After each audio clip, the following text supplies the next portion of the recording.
To quote three of my players in instant succession, or at least at some points during the game, sing a song, it's a travel song.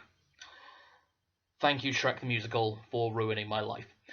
No, seriously, it's a great musical. Absolutely love that song. Absolutely love everything about it. But the entire party insisted on mentioning that multiple times because today they had a small amount of downtime from dealing with the Temple of Helm before carrying on their way northwards.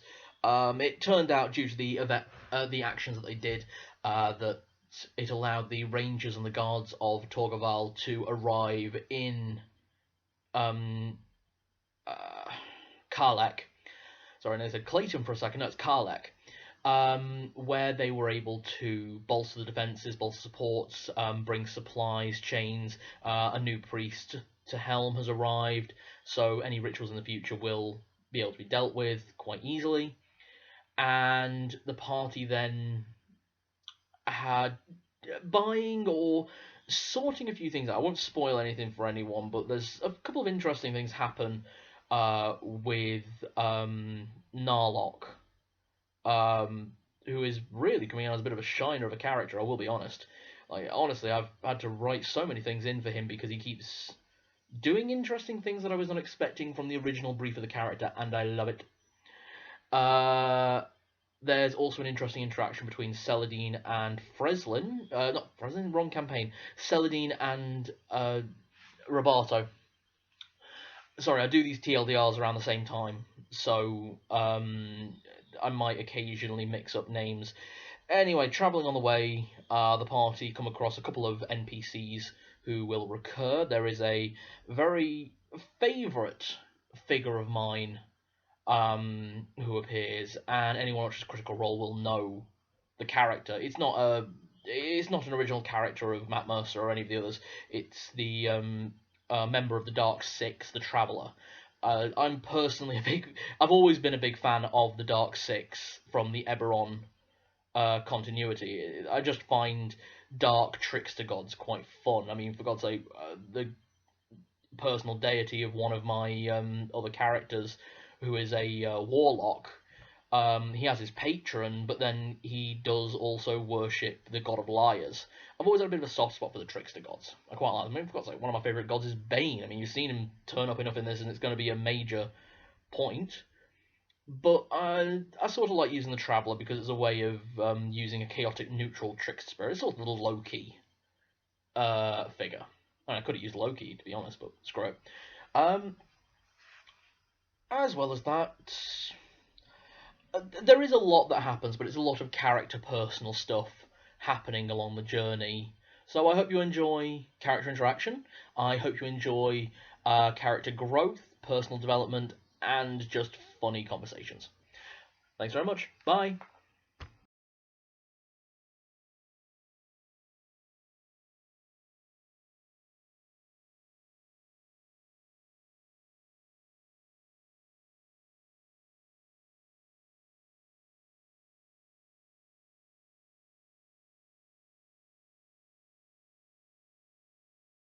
That's kind of why with Boris's announcement, he was like, we cannot.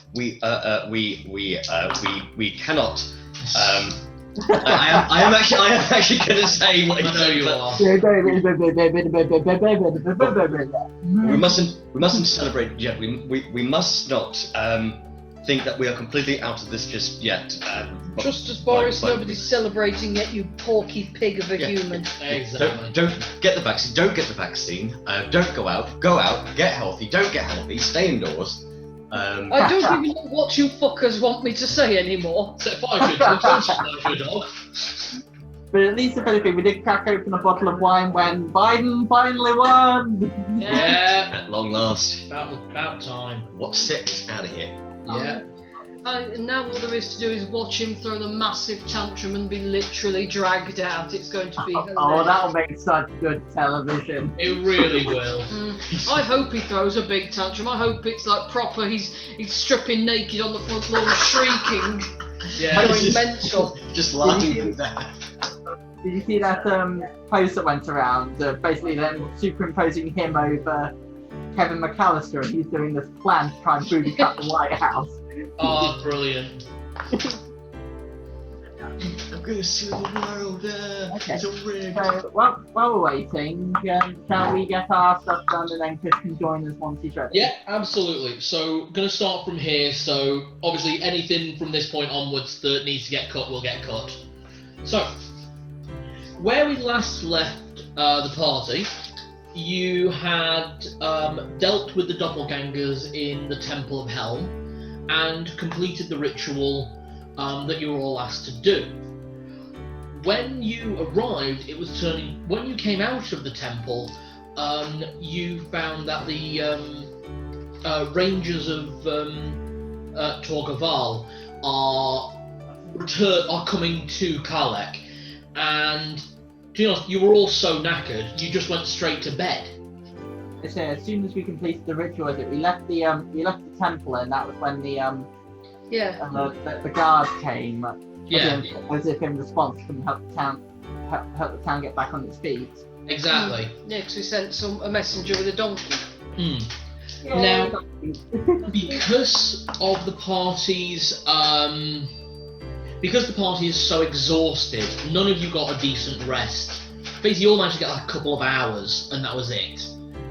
So you're taking a day's rest in Karlek before continuing on to Deanathore, which is further north. During the day, none of the party see or hear from Celadine. She appears to have basically locked herself in her room. When anyone approaches, there's quick mutterings and, "Oh, okay, I'll see you when I can, I'll see you later, I'll see you later." About right? Yeah, it's alright, I'm just busy. I'm fine, I'm busy. Yeah. Yeah. She says she's busy with something. So the party has a day to kind of do whatever you want within Karlek. There's not much in the way of merchants, but now that the guards and the rangers have arrived, they brought some supplies. So if there's anything anyone wants, please tell me, and if it requires role-playing, we'll role-play it out. So, Dudley, let's start with you. Dudley? Zed, can I just ask your honest opinion, just very quickly? I'll just lift up my armpit.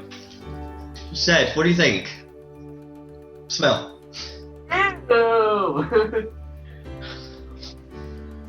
You know, I'm pretty certain at some point that I've not even gone for a single bath on our entire journey. Not even took a dip in a pool. It's like teenage boy when he first moved away to college. Yeah.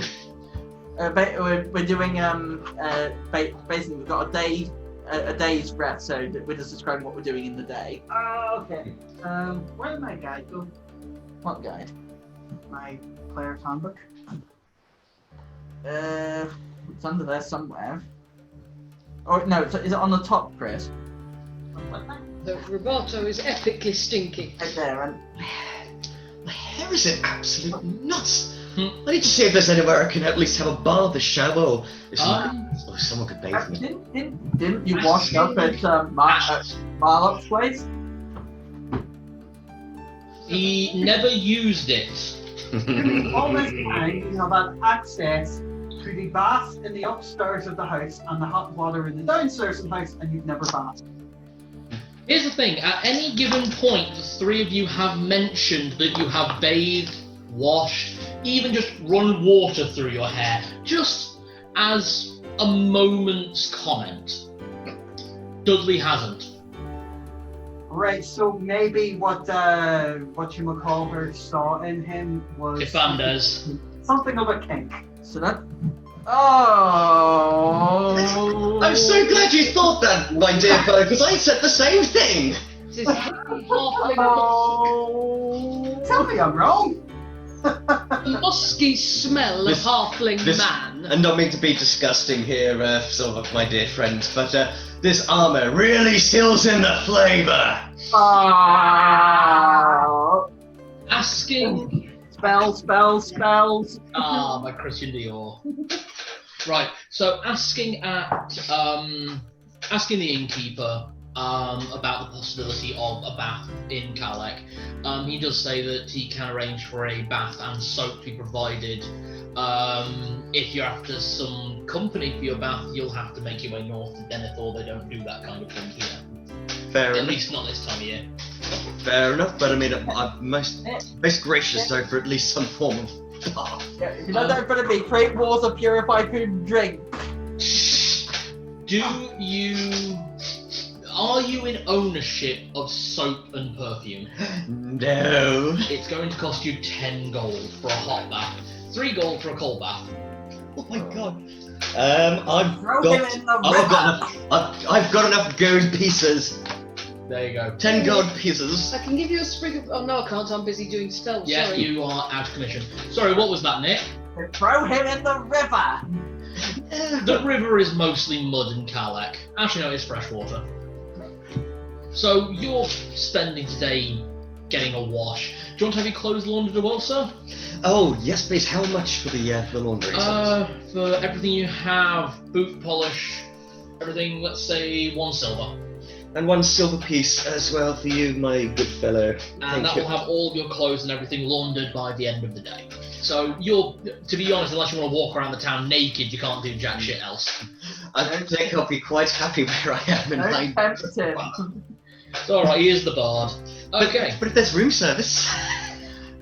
I can arrange it, sir. No, you are staying here for free, so I'm more than happy to have someone bring some food and drink up for you. Thank you. Some of the character voices. Kelly, if I'm out of commission writing, is there a chance I could also read one of my books since I'm out of commission anyway? Yeah, basically you get finished with your job and yeah, you can have Excellent. the day off reading a book. I would like to be reading my book on how to spot mimics. Okay.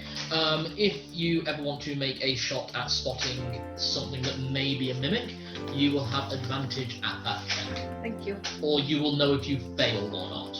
Is it? This isn't a game of prey, is it? Oh god, Not everything's yet. a mimic. Everything is a mimic. Even the Right. coffee mug. Nick, what will Father Zed be doing on this day? You have gotten word of a new priest of Helm has arrived in town. So, Um, I'll spend the day with him consecrating the shrine and just clearing it out of all the muck. Okay, I need you to make 3 wisdom saving throws. That's just plus the modifier, isn't it? No, it's you should have a number. One moment. For spell?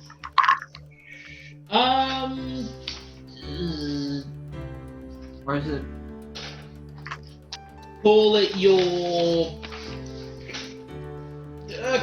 paralyze. Paralyzed. Okay. So whatever your bonus is, you need to roll under that. You need to roll over that number. The first one's a fail. Second one's a pass. Third one. Is this including the modifier? No, it's just the number. Just a straight D20 roll. Yeah, Alright, 2 fails and a pass. 2 fails and a pass. Okay. To be honest, the pass was probably on the best moment for you. As you and this priest of Helm are walking through the temple, as people are clearing out the corpses of doppelgangers, you find a what looks like a broom closet or like a cleaning room. A room where supplies would be kept to maintain anything within the temple. And as it's opened up, you're first hit by the putrid smell of rotting flesh and feces. Oh, de Roboto. As you look within, you find the corpses of all the men of the town who were slaughtered during the attack. And as the door opened up, what you needed to make the will save for was the all too familiar face of the original priest of Helm, as his corpse rolls down the mound and lands at your feet. Oh, insanity! Luckily, you passed that one. Yeah. The young Prince of Helm makes a blessing over the father's body and orders the men to take the bodies out for burial or cremation, as was their wont. The two failures were actually because you didn't actually notice what the young priest did as he was going through the area. During the last session when Narlock mentioned about a shine of platinum from a side room. Yeah, there was that room that we thought was the vestry, and we thought that there was a flame trap in there.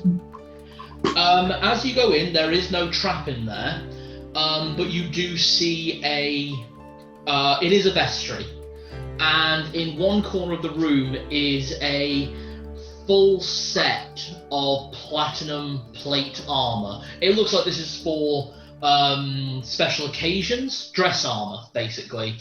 And initially, you think it might be platinum coated to make it easier to move cheaper, but as you get a proper look, it is solid platinum.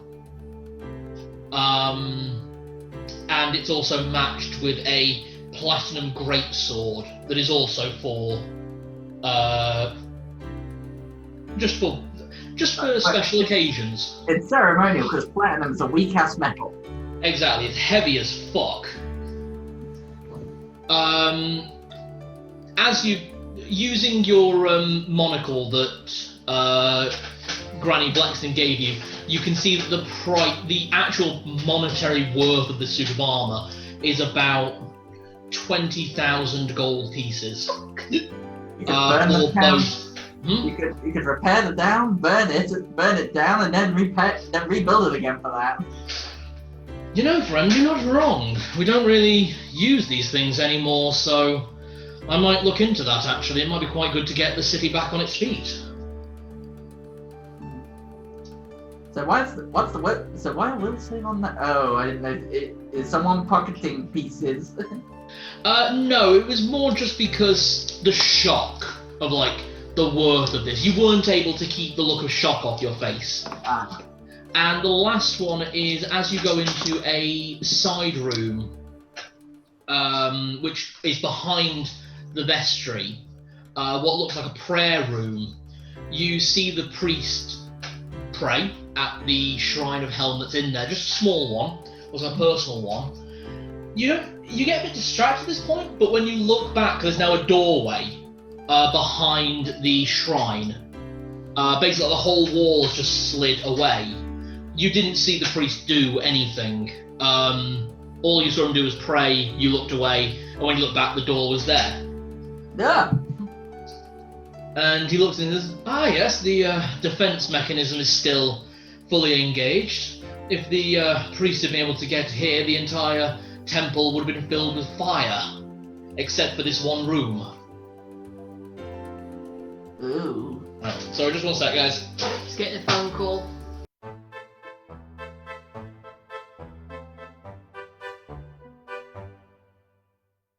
Also true. So that's kind of everything that you saw in the temple. Otherwise, you were going through motions, doing your own concentrations. Is there anything else you'd like to do today? Like any materials you'd like to get? Any products? Any services you'd like to use? I will. Before we go, I will gather some writing equipment and bits. I want to start documenting the dreams I get and bits. Okay.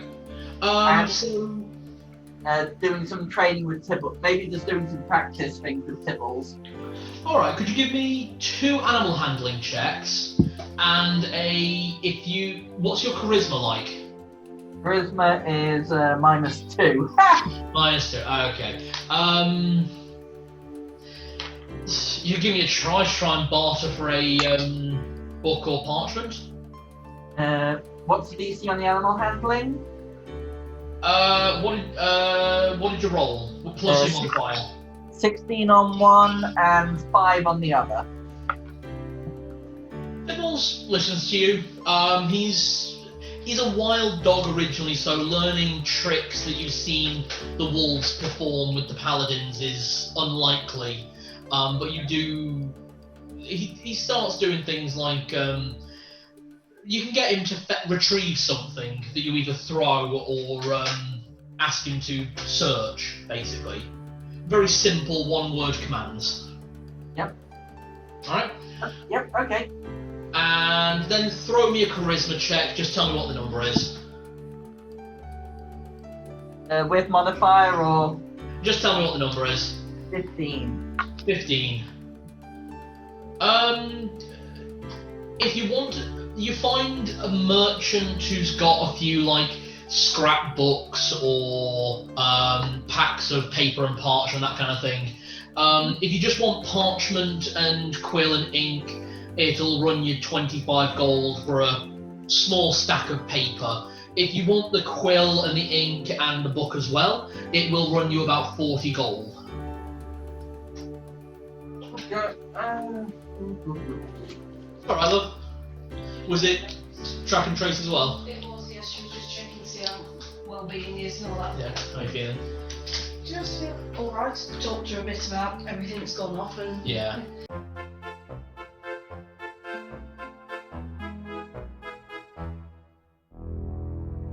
I'll take the 40. Okay, 40 gold, you get a blank journal with decent quality paper, ink, and quills. Okay. Thank you. Alright, Chris. Yes. Narlock is the last one for the downtime situation. Did you get my message? I did. Have you sent me a reply? Let's see. Smell this. What's the house one, isn't it? Oh god. It's not horrific, it's just a bit... Oh, there's some noise on that. So basically those ones, if you just do it across Messenger, just for that bit. Yeah? Okay. In that case, I'll use them all. Okay. Just tell me what the numbers are. 13. 13. Oh wait, no, I add my pickpocket to it, don't I? Now they know. I knew anyway. That's even more critical roll with me. Picking up the hot dogs. You told me. He was having it, yeah.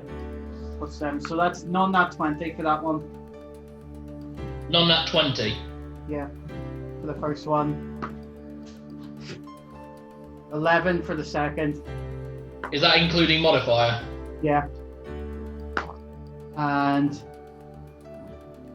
15 for the last one. This dice is going back in the box. It's a bad dice, a naughty dice. You should be punished. Used to be puny. That's more like it. You both literally said that in stereo. I know, it's weird, right?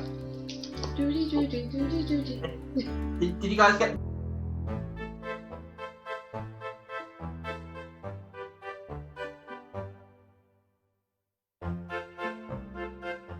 While leaving the temple with the younger priest of Helm. He's still older than you, but he's young as priests go.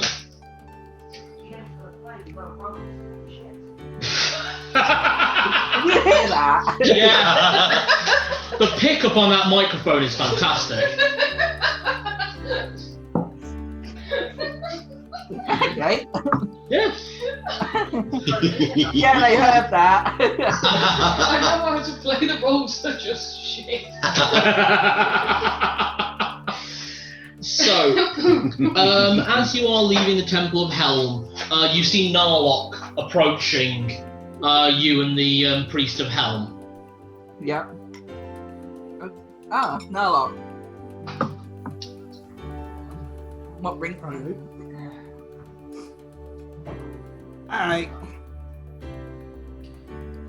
Well, I've had a look over some of these things of Helm, and I'm starting to think that maybe getting that wasn't for no reason. I don't exactly want to become an acolyte like yourself or a priest or anything, but it might help to become a patron. And can at least follow something that says, maybe there's something better out there or a purpose. Okay. I've been plotting this world now, doing, well, nothing really. There's not really been a point to it. It's just been putting coppers in the pocket. Well, it's nice to see that you're finally turning to some kind of faith. Hey, I'm not saying I'm going to stop what I'm good at. I'm just saying I'd like to. But Helm might be good for you due to his practices. Speak to Father Harris. But this is Father Harris. He's just taken over the temple. Please, good to meet you. Please induct him. I've just got some things I need to handle around the town. I'll see you back at the inn, Narlock. Walks away like the proudest peacock in the field. I kind of swaggering away. It's just like, he's found the faith. He found the faith. You're so bloody proud of him. You're doing good things. Narlock, wasn't it? Yes. What makes you think that Helm is the right god for you? He's god of protection, isn't he? That's right, god of protection and casting away evil. Well, on my first adventure in this world, I found partnership with a person known as Arthur, isn't it? Rupert. Oh, Rupert, sorry. As Rupert. Rupert unfortunately died. But he did, in his will, leave everything to me. But now I have found his daughter, his estranged daughter, and that is that lovely girl, Celadine, you've seen us with. Oh, the half-elf. Yes. Well, I swore by his graveside I would protect her. I'd want to keep my word on that. What better way than have faith from the god of protection? I think that's a noble endeavour to achieve towards. I would hope that it's something that brings you happiness and brings you closer to those around you.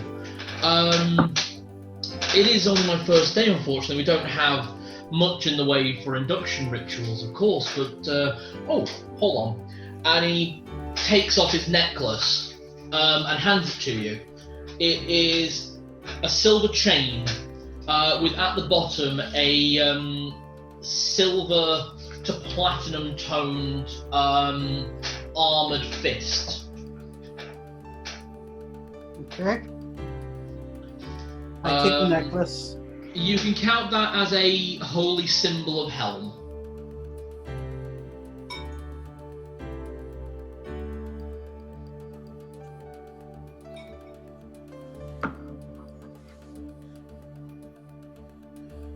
Thank you very much. I shall guard this as I guard her. Does the temple accept donation? At these times, anything would be greatly appreciated if you are willing. I hand over 10 platinum. Are you sure? Well, I sort of look around the town at the ruin of it. Kind of look like you need it. And maybe this will be a good start. Thank you. I don't really know what to say. I'll find a way to repay this. I'll keep you in my prayers at the very least, and in the coming months, you'll hear from me. Good to meet you. Good to meet you, and may Helm watch your steps. Ah, is that what we say? On a leaving, yes, Helm watch your steps. As a greeting, Helm guard your chest. Or Helm guard your front. Okay. Then, may Helm watch your steps. To you as well. And he descends back into the temple to see to his duties. I put the necklace on my... Alright. Sort of, like,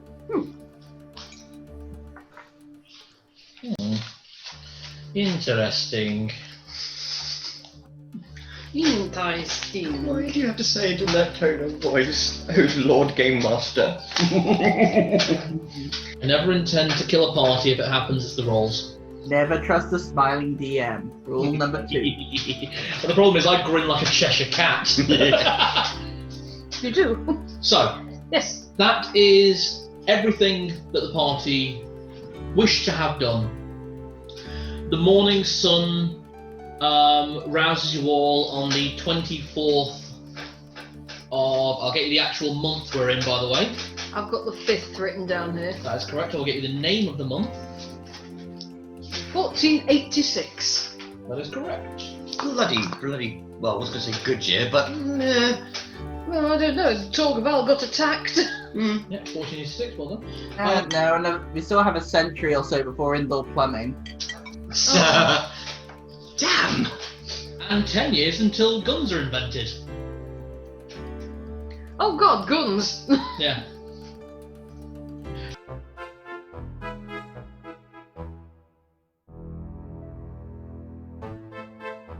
It is the 24th of Myrtle. Myrtle? Myrtle, the 5th month of the Forgotten Realms calendar.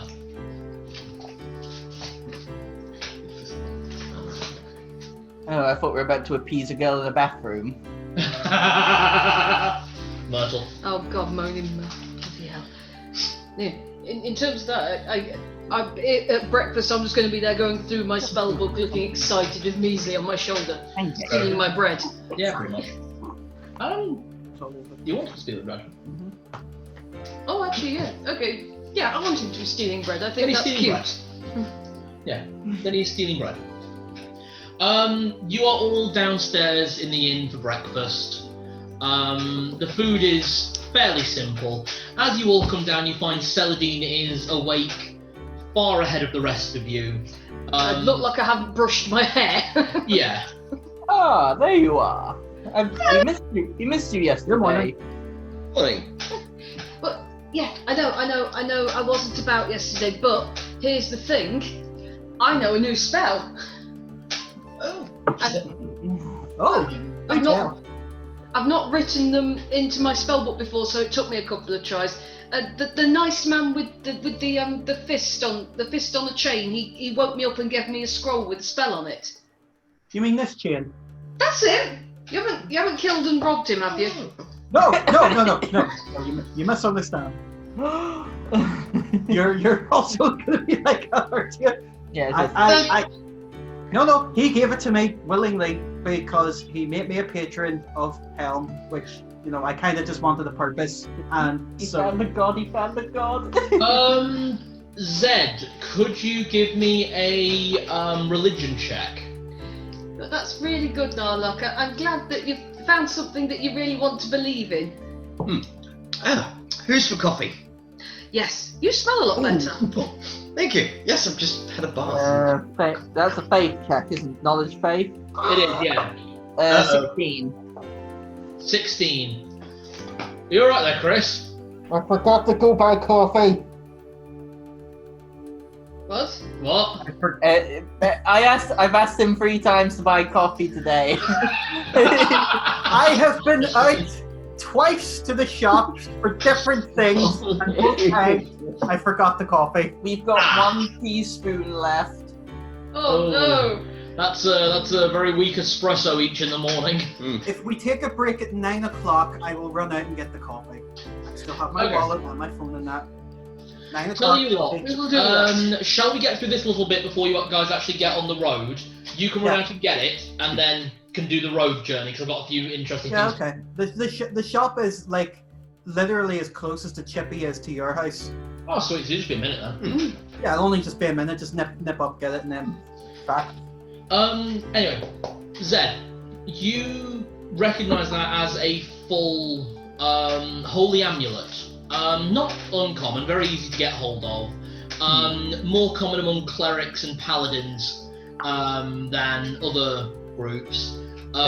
Basically, you have one yourself, which you can use to cast your spells. I've got a Witcher amulet. Yeah.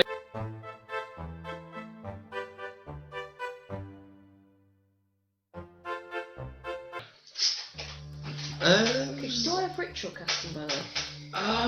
Ritual casting wasn't a thing in first edition, I'm afraid. Okay. So, what is this spell? Well, I don't want to get you too overexcited, but I think I can make things float. Which doesn't sound as impressive as it is. It is. Actually, that can be very useful in the right sense. Levitation. I need to I check. just sort of muttered to myself, out of earshot of everyone. God knows how many times I wish I could have levitated to the right level of a lock. 1,000 GP weight, yeah. It can carry a person. Yeah, it could carry a person, couldn't It it? can carry a person. Yeah. 1,000 gold pieces in weight, according to the rulebook, is basically 1,000 pounds. Oh, yeah, In easy. weight. I It's think a I can. ton. I think I can lift more with my magic than I actually can just in my general strength. Yes. Almost certainly. Right. I bet I can make this table float. I'm not going to, but I could. After a few drinks, we should try. It was enough to fully repopulate. Turn it upside down, yeah. Yeah, obviously turn it upside down. Who floats a table the right way up? You know why all the villagers died on us? Yep. You get zombie We villagers. need to find a rug at some point. In order to Oh. back, I read you stories about capture this. the zombie ones and use a potion to weaken them, and then a golden That'll be a apple. neat trick. I could play something on my violin or lyre, and then as you with your dazzling light on the rug. Oh, that's nothing. There's some excellent things I can do in terms. No, I can't be showing off my spells. But there is a very cool thing I can do with dancing lights. So, the party, watered, fed, talking again, very happy and ready to get on the road, go to where they stabled their horses and their, well, two horses and a donkey. Is it 2 or 3 horses, Nick? Because you've I got bought- one horse. I bought one a big horse You did. and a wagon. Yes, you did. So hitching everything up, I can obviously make the assumptions that Celadine and Roberto, you will be on your horse, you'll be on your pony, and Narlock, will you be in the back of the wagon or up front with Father Zed? I can't hear riding ponies anymore without hearing foreign. Get him a pony. I think I would be more comfortable in the back, chilling out. Very good. Bit of straw to munch on. Very good. And we will take a short pause there. So you can go and get the coffee. Yeah.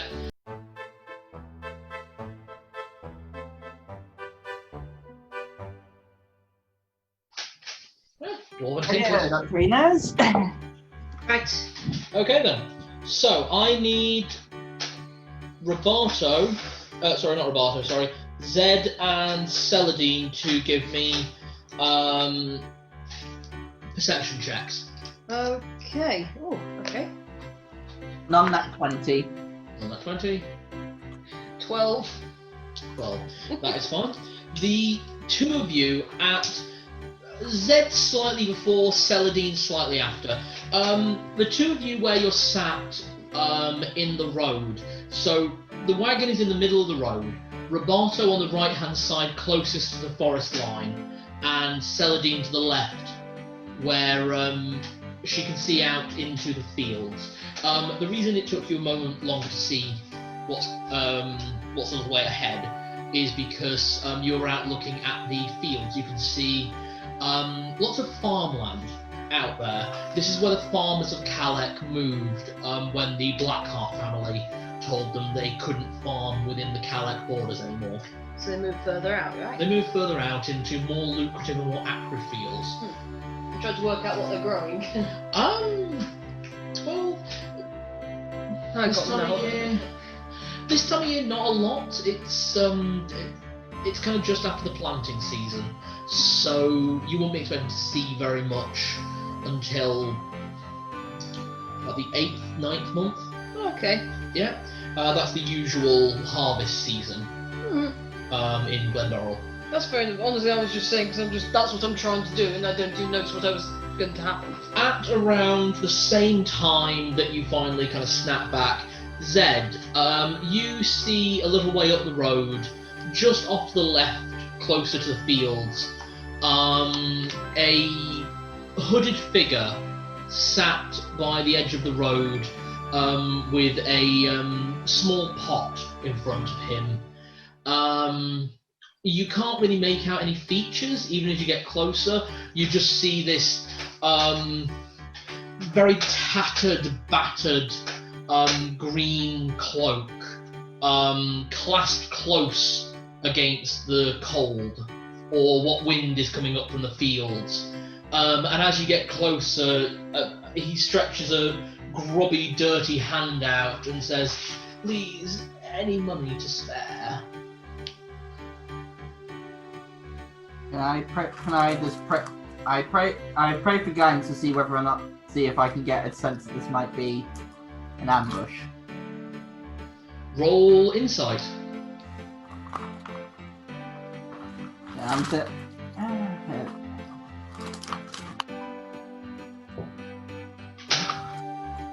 High, low, high, low, high, low. God damn it. Insight is plus 4, so that's 7.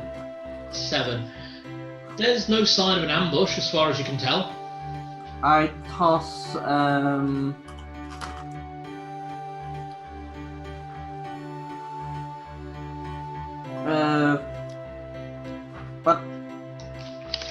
what the hell? 5 electrum. 5 electrum. Cal, may I jump up and use street smarts to see what I think? Go for it.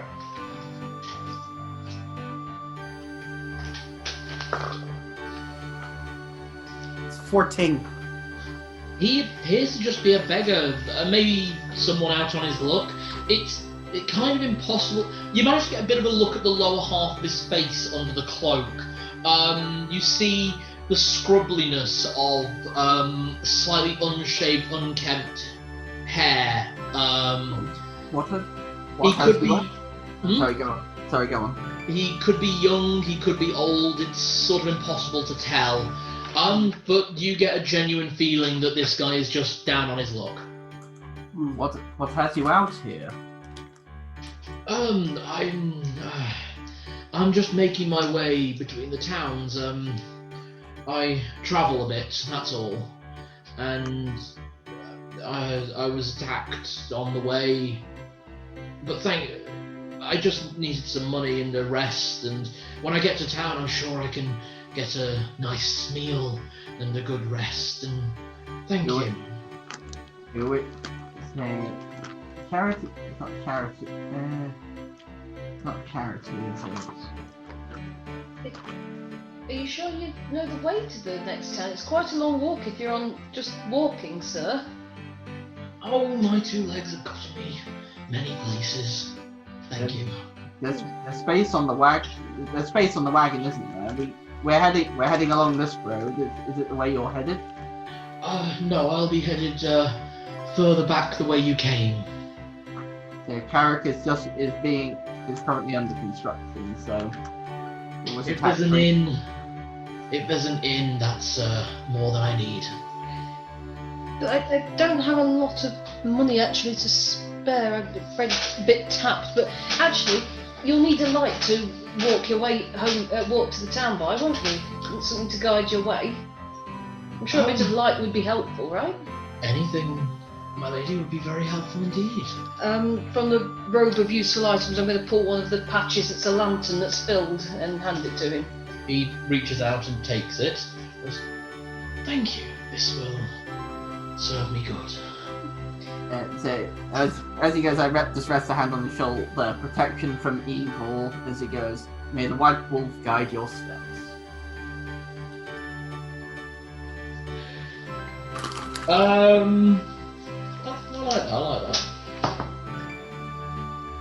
You get a feeling of a phrase. In fact, everyone does, as the man stands up, lantern in hand, and thanks all of you, and starts walking further down the road.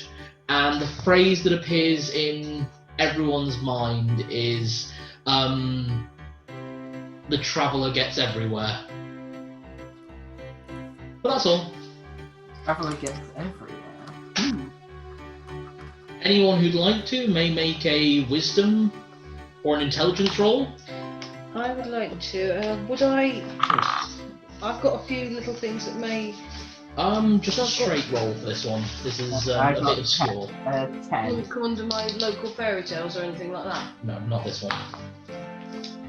9 again. What's wrong with you? Check your intelligence. 3. 3. Try me still. Fucking hell, that's 20. You've heard stories of a male figure in a green robe, just travelling, just seeing places, seeing people. Some say a demon, some say a god, others say just a traveller.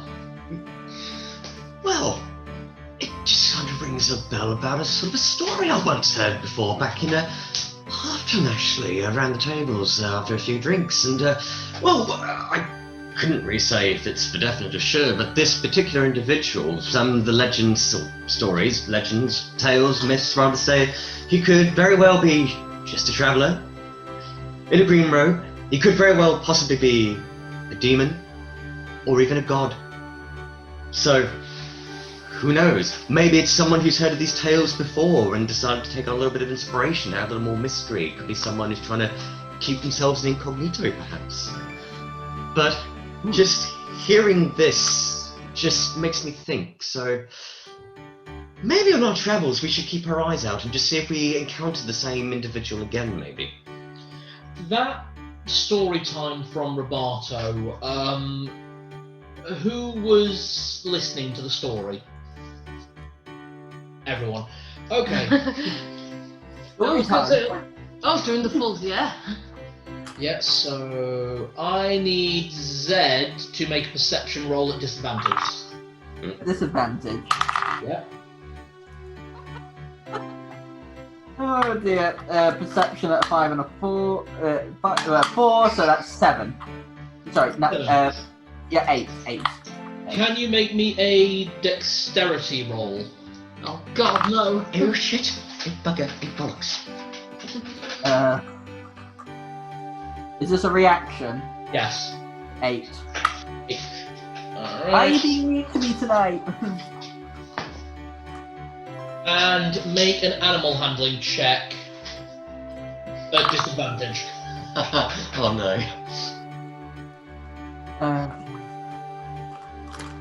10. 10. Alright, you managed to just about make it. Not for any negative reason, but you were so engrossed in the story and thinking about things as Roberto told this story of this mysterious travelling figure. You are almost surprised as a wagon comes in the opposite direction towards you, and yeah, luckily you manage to react quickly enough, and the two wagons kind of swerve just alongside, and you come up side by side with the two women in the front. The first appears to be wearing a farmer's thick flaxen tunic and trousers and a wide-brimmed hat. The second woman is in a more simple peasant's dress. And the first one just goes, watch where you're going! What was that all about? Sorry. Sorry, I think I might have engrossed everyone with a bard's tale, so sorry. What's that supposed to mean, engrossed in a bard's tale? Well, I am a bard, you know. Look, I can prove it. I just grab my lyre. Performance check. Go for it.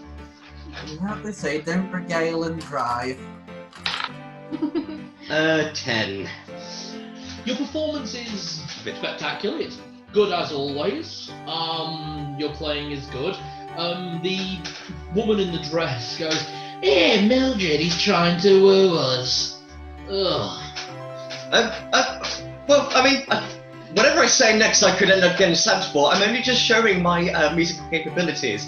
But have no fear, I'm not trying to woo anyone specifically. Can I see that he's panicking at this? Yes. Celadine, you know I'm being legitimate, right? Of course I do, darling. This is my husband. He's not Oh, trying you just get the fuck out of there. this is gonna go back. I just kick the horse so it starts moving slowly because he's in the wagon, isn't he? No, he's on his donkey. He's on his pony. Shall we? Yeah, the thing is, when you turn back, I've got all the supplies on top of me now because you just, like, you shaking a wee bit to get away from that thing. I'm pretty sure shook up the cart. Shit, yeah, actually. Chris, give me a dexterity saving throw. Oh, there isn't any volatile chemicals in there, is there? 17. 17. You manage to just kind of pull yourself up against the side as some of the heavier goods that you have kind of slam into the cart. Yeah, pretty much. Just managed to get out of the way. Yeah. Yeah. It's like. So you two are actually still with these two women. And I just loudly said, "No, he's not trying to woo you. This is my husband." Roll deception. That's probably the worst idea in the entire world, because I don't think I've got a deception. No, I don't. You don't have charisma either. Just roll. How dare you say I've not got charisma? It's average charisma. Nat 20! Woohoo! The two kind of look you up and down and look him up and down. You could do better, honey. Knew that was coming. Yeah. Come on, darling, we won't stay here and be insulted. Off we go. No, I bid you to good day. Knew it was coming. Yes. Well, thank you for helping me back there. But some people. As You you all look like you could do with some help. as you all get further down the road, you hear the bickering from behind you going, "Did you see that, Ethel? It was all very strange." "I know, Mildred." "Now, which way was it?" "How should I know? You left the map at home." Ethel and Mildred. I don't know if that's a reference to anything. If it is, fair enough. If not, it's not intended. The worst witch. Mildred Hubble and Ethel Hallow. Oh, that's why those names went together in my head. With names like that, it's no wonder why their attitude is so ghastly. Yeah, they were very rude. I hope people aren't rude outside talk about. Well, some I people. just sort of, I just sort of think to myself in the back of the wagon, a map left at the house. Oh god. Oh, well, I just sort of lean up out of the cart. Roberto, I think I have a little way to get back at those bitches. Please, Please take the reins so the heavy thing just goes boom. Give me an animal handling check. Oh, why not? 12. Narlock, give me a dex saving throw. You got to beat 12. Trying to 16. make you be a good person. Yeah, you're fine. Again, one of the heavier things in the wagon just kind of falls to the side. But you're well out of the way. Hey, I'm still gonna do it. Oh, well, please do tell us if anything as dastardly as with the whiskey bottle. So, They just said they left a map here. We need a map. We could buy one, or we could go take theirs. I thought we got a map. A map of the town, I'm guessing. no, you have the Dungeoneering map, which is a magic map. And it only works in dungeons. Yeah. And that's important. Alright, I now need Roberto to make a perception check. Perception. What time is this at this point? Not very good. 5. What time is it in game? Oh, in-game, that incident with Mildred and Ethel put you just out. It's about 2-3 o'clock in the afternoon. Okay. You've got a bit more travelling you can get done today before you'll need to make camp. Okay? 5. Mm-hmm. Alright.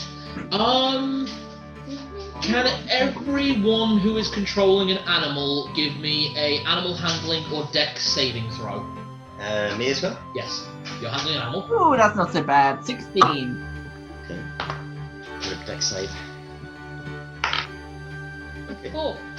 None that 20. Okay, you all manage to pull up short as a sort of semi-well-dressed man jumps out and goes, "Wait! Yes?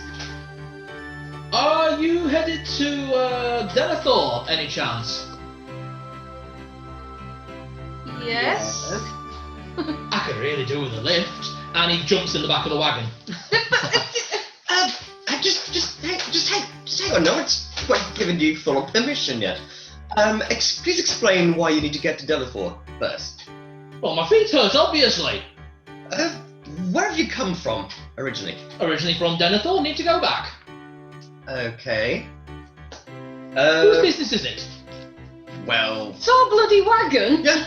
Yes. Who are you? It's rude to ask someone's name without introducing yourself first. I sort of get up and put my boot against his chest and go, "It's rude to jump into someone else's wagon without asking for permission. You got 3 seconds to give us your name or you're going out." Fine. My name's Yorm. Yorm. Narlock. Pleasure. Father Zed. I'm Celadine, hi. Roboto. What is your business in Deanathore? I'm going home. But you've already left it. Yes, Right. but I'd like a lift back. Can I do an insight on his Yeah, I'd like to do a perception check to know And just it- what the fuck this guy's up to. because Sure. you said he was fairly well dressed. I'm not actually, at the moment. I'm not really interested in having another noble. Fair. Oh, yeah. Well dressed, and yet he doesn't have his That's own... 19 on insight. 1999. 15 on perception. He legitimately looks like he just wants a lift back to Deanathore, but he is very rude. No transportation of your own then, good fellow. I mean, you are rather well dressed. Any particular occasion? I got dressed. Oh, so it's your normal attire? Doesn't Yes. explain why you're out in the middle of the road. And There- you were hiding in a bush and leapt out at us. Well, if it's not obvious, there was a goblin attack. So of course I ran. Now I want to go back and make sure all my things are still there. No, it wasn't obvious. You could have told us that. If you'd said, "Oh, I've been Jesus, attacked by that goblins." So what was that? Lead with that next time. Wait, was the goblin attack on Deanathore? Yes. Oh. Denathore's a town, isn't it? Not a city. It's sort of a small city. So it's like rugby then. Was this about a week ago? Something like that, yes, I imagine. I think I've been in the forest about a week. I've run out of supplies, so I definitely need to go home. I glance over his attire again. Does it look like he's been living rough? Give me a perception check at disadvantage. There wouldn't be any reason why you'd be able to spot. That's 10. He looks well dressed. If anything, you can see a few loose threads and maybe some scuffing on the boots, but that's about all. I kind of don't believe him. Keep an eye. Alright, so you're taking him with you. Don't worry, I'm the bigger and uglier thing in the back of this wagon. Couldn't agree more. Okay, I'm killing him. Hold on. So, good sir, what would you be willing to give us in payment for this lift? That we didn't even actually originally say you could join us on. You're going to Deanathore, aren't you? Mm-hmm. Why should I give you anything? You're Because- going that way anyway. Because we're doing you a favour. We could just leave you here and get attacked by something else worse than goblins. Maybe a gnoll, or even worse, kobolds. Roll intimidation. I don't actually have intimidation. It's a straightforward roll. Is it? Is it charisma or strength? What's this one based on? Charisma. So what was Fenrisulfur's motto again? Not charity, but offer the opportunity. Yeah. 11? he seems completely nonplussed. Like, why would I give you anything? No. Oh, Saladin. Oh, all right. There's an old saying in my religion. I don't give charity, but I give the opportunity for a person to better themselves. I'm gonna yeet him out of the cart. Give me a strength check with advantage. Oh, trust me, I am helping with this. Okay, both of you give me strength checks with advantage. Not on that. He got a nat 20. I got a non-nat. I've just grabbed him by No the back of way! his trousers and just yeet! Yeah, the two of you watch as Zed and Narlock, without sharing a single word, get up from where they're sat, grab the guy by the shoulders, grab him by the scruff of the trousers, and full-on bums rush him. With the amount of force generated to make him fly a good 5-6 feet and skid across the floor. I'm gonna hop down. Father's head, I know we have our disagreements. I'm gonna hop down from Mitzi and go over and check if he's okay. Excuse Mr. Yorm. Mr. Yorm. I think you'd probably better start showing some manners or they might do that again. And I don't like seeing people get hurt, it really upsets me. He kind of rolls and says, "Why would I take advice from a filthy half-breed?" And then falls unconscious. Oh! Ding! I think I have an idea of what I to think do. I have one too now. Is that why you suddenly hit? Is that when you just kind of hear that invisible ding ding as the boxing ring above Saladin's head? I hop out of the cart, throw him over my shoulders, and do you know where you normally string up a rug on the back of the wagon? Yeah. You make a nice tarpaulin. I'm Yeah. gonna string him up there and just carry him into town on the back of the wagon. You were literally thinking the same thing as me, good fellow. So you are giving him a lift. Yeah, we're just Sort of. making sure he gets the idea not to fuck with us. I'm gonna shove an apple in his mouth as well, like the pig he is. Alright. Oh, on the road ration. He's probably not going to wake up for the rest of today, so alright, keep going. Anybody fancy checking his pockets? Saladin's just gone and got back on her horse and he's extremely confused. She's not had anyone be mean to her before. Yeah. Saladin, if he says anything like that to you again, I will throw him much, much further.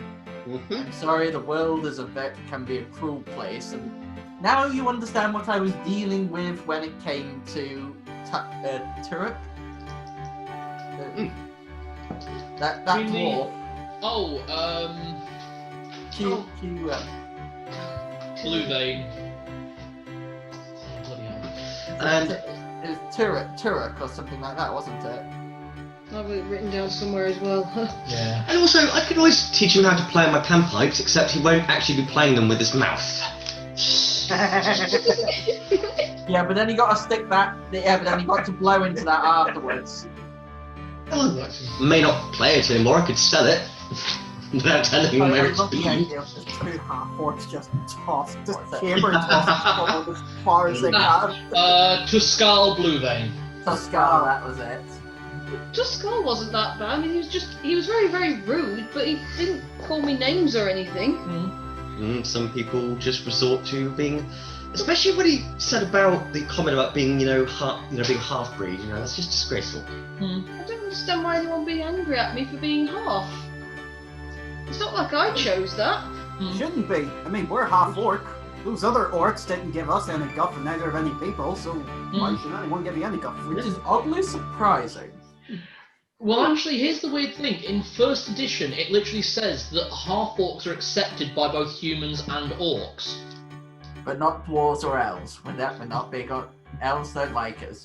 No, but half-elves in first edition are not accepted by either half. Oh. Yeah, weird, right? Well, there is always the kind of animosity with the half elves.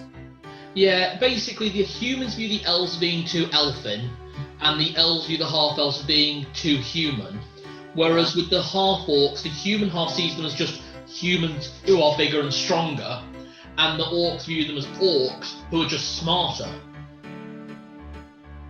You said you wanted to go through through his pockets as well, didn't you? I wasn't being serious.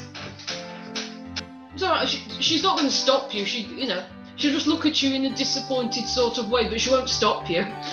Alright, I need... Beyond... Which side would it be on? Beyond that side. Okay, I need Celadine and Zed to make a perception check. 1. Damn you guys! Am I doing this every time? Always up lucky. You are so focused on the road after what happened with Ethel and Mildred, that... But it's stupid little poncy that you kind of just miss this completely. Celadine, you see a shrine on the outer side of the road towards the farmer's fields. Oh, okay, I'll raise my hand. But Todd said. What? Is that a shrine there? Is it? I don't know if that is that a mile marker or a shrine. Hmm? No, the little thing, the sort of shed thing. What? What can I say? What? You see, it, from your knowledge, I'm not going to make you roll this. As soon as you see it, you know exactly what it is. It is a shrine to the ancient forest spirits or nature spirits of the area. Not one particular god, but just the spirits of nature. See, it's a spit. It's a shrine to the natural spirits.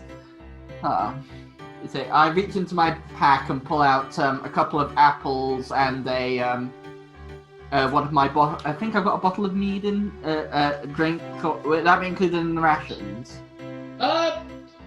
Yeah, I'd say it would be because mead's a good heart. If not mead, you've got small ale. Oh. Small beer.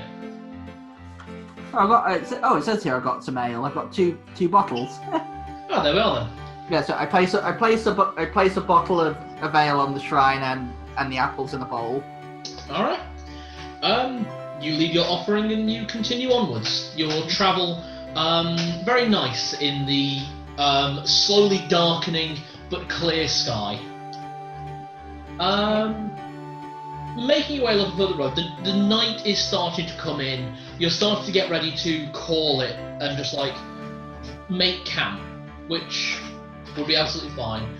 But just a little way in the distance, you can make out some small lights. It's down to the party if you'd like to stop before, or would you like to get to the lights beforehand? Is it? Can I tell if it's a town or a settlement? It looks like a house. If you're going to put an idea to it, it looks like very small lodgings. Just a few torches, lights in the windows. It might be a place that we can just place the animals for the night, and we can set up tents outside. That would be nice. Maybe we can find out who this Ponce is. Sure, maybe there's someone at home missing him. I say we'll stop out at the house. If we're not welcome there, then we'll just set up outside. Yeah. When we pull up, I'm gonna get down from the wagon, untie him, and carry him over my shoulders. Is he woken up? No, he's still unconscious. Okay, so He rolled a crit pass. He is unconscious into a sleep. He rolled a crit pass. Or No, crit no. pass? Yeah. Yeah. Oh, right, yeah. Rolled crit, and you've Oh, both right, yeah. rolled. Okay, so we pull up. We reach the house, and I'm guessing it must be quite dark by now. It is, yeah. The sun is set, the moon is just beginning to rise, and as you approach, it is a small hovel of a house, 1 floor tall, built of rough-hewn rocks and stone. I cast light on my mace and I've just stuck it on part of the wagon so it lights up. Absolutely. I have lifted what's his name over my shoulder. Yorm. Going. You right? Yeah, where's my charger? It's there. Yes. Hello. Yeah. Oh, there goes the microphone. There goes the mic.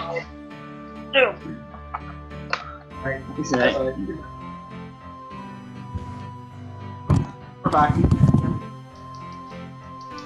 Nick, you have your bow? Oh, just the bow, yeah.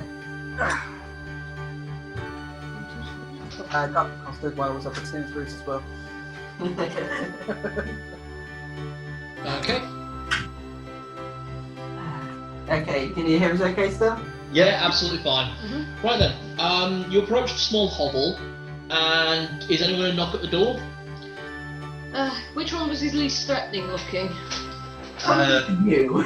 Yeah. Not the guy with the man over his arms. We got two scary half orcs and a half elf and a halfling. Also, halves here actually. Technically. Why don't you two handle this to begin with? All right. I will just pull my hood up though, because I go and tend. I'm going to go and tend to the animals and just make sure that they've got food and stuff. Absolutely.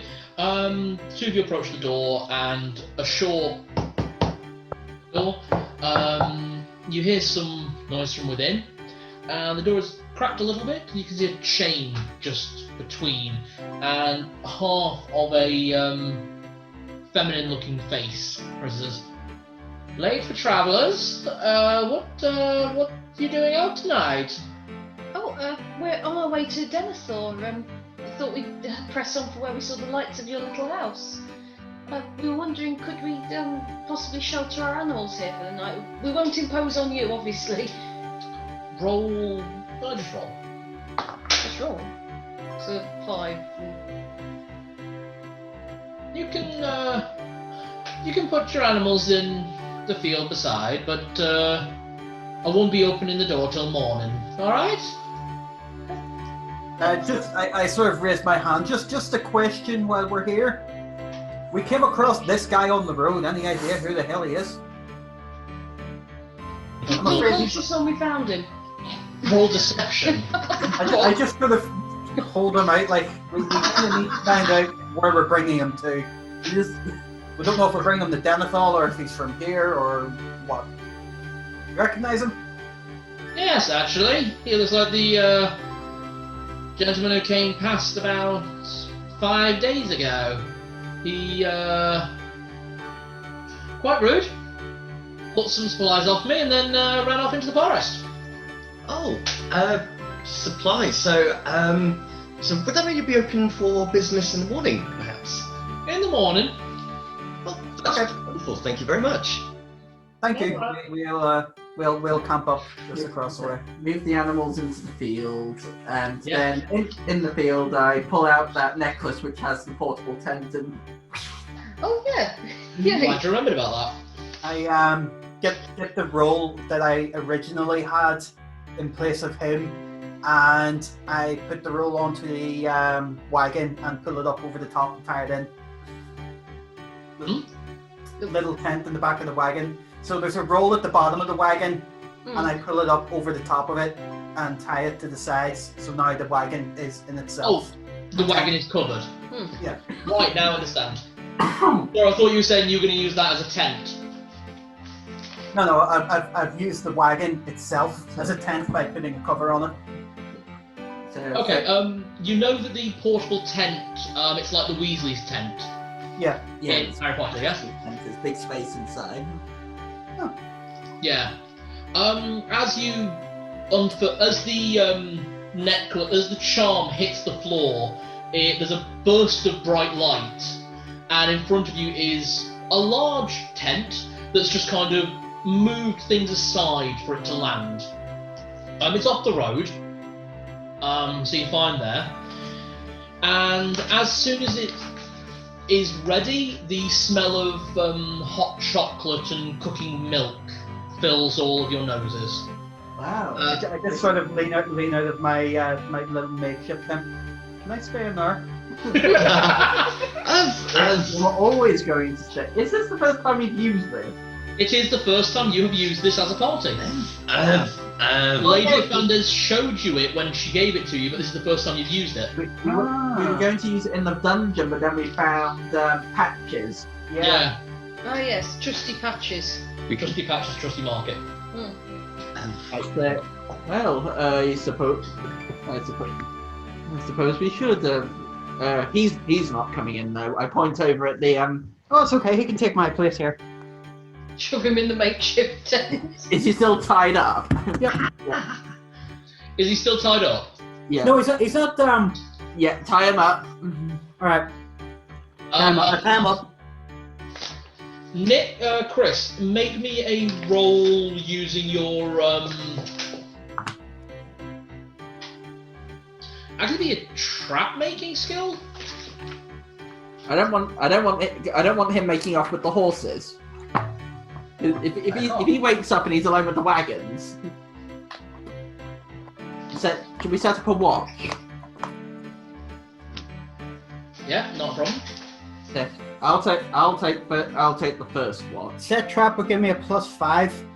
Nice. Absolutely, make your roll. And That's fine. The knots are serviceable. If this guy was a bandit or a criminal, I'd say that he'd have a chance of getting out, but this is it's just a dude. Just a very rude dude. Yep. You can say something, Jenny? I was going to say, I'm not sure how half-elves work. Do they have to sleep? Let me check. Ooh. I don't believe half-elves need to sleep, or you don't need to sleep a full night. Wow. You just need to Elves trap, meditate. don't you, for so long. Elves It's one thing about the warlocks in 5e. One of your eldritch invocations means that you don't have to sleep. That's right, yes. It's only if you in the book. It's only if you take the Pact of the Law. Yeah.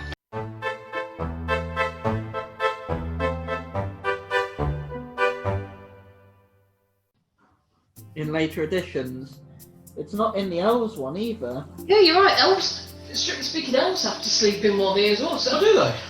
well, it doesn't actually say one way. Ah. It says elves have got a 90% resistance to charm and sleep spells, whereas half elves have 30% resistance. That's what Yeah. it all is. I'm guessing in the later D&Ds they made them immune to charm and sleep spells. There we go then. So never mind. So I do need to sleep. And I was You going to can- say probably do anyway, because I've been raised by a gnome and a halfling, so I don't know how to do the trance anyway. The meditation, yeah. Yeah. All right then. someone just sent me this thing of this comedian in America. He's a war veteran who lost all of his limbs. Oh yeah, exactly. Oh, loves yeah. it.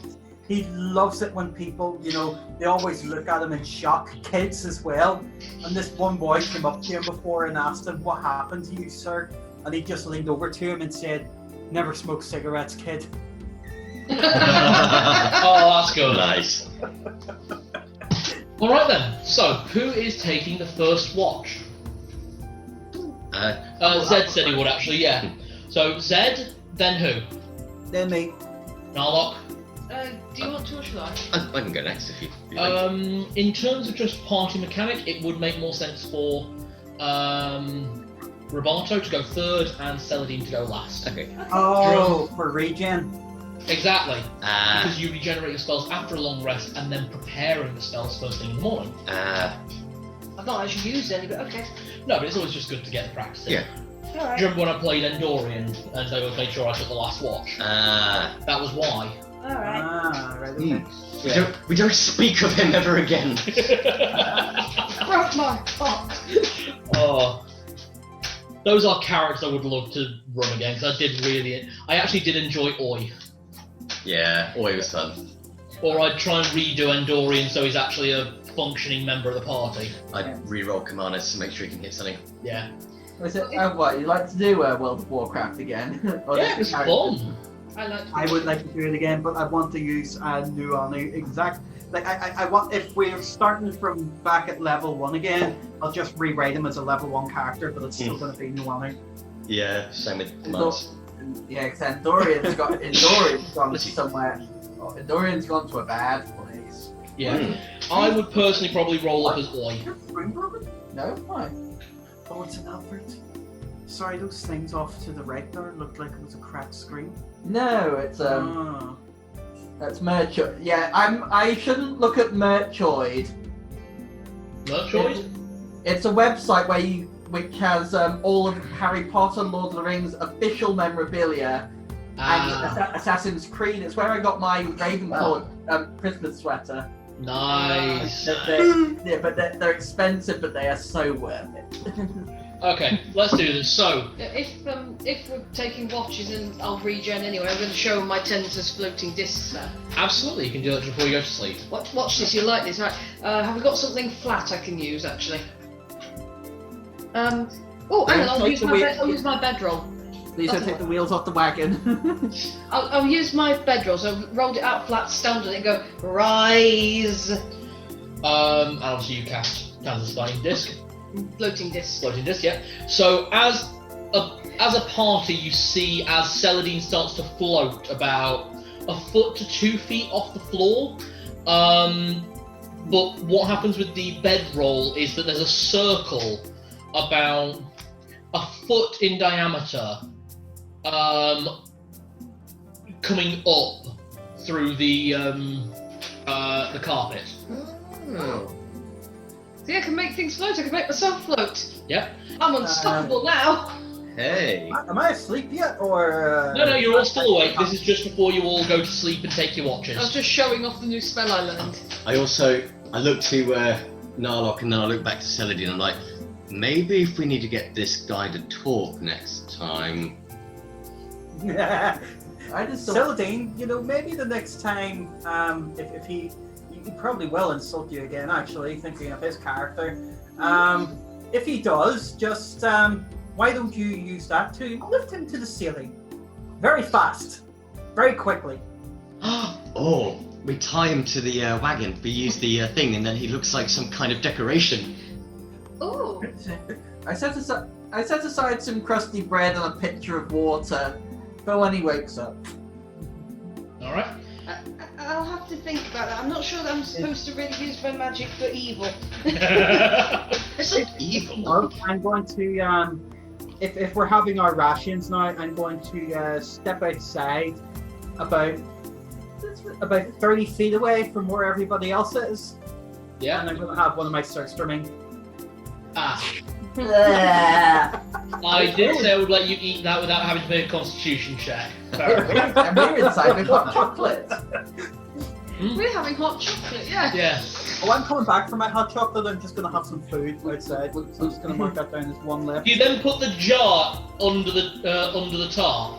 I got in the tent with him. And I'll wake him up, it'll act like a smelling salt. I think it would. I think it'd knock him out further. What the? Oh! Yeah. You're having one of your halfling. I'm having one of my halfling sweet ones for dinner. Yeah, I'm just walking back. What did you do? Okay. I had my fish. It was delicious. It was far away from you. Fish delish. I may or may not have left a jar with our little friend. Excellent call. That was very Oh, mean. great. It's in the wood. That means it's going to smell forever. Exactly.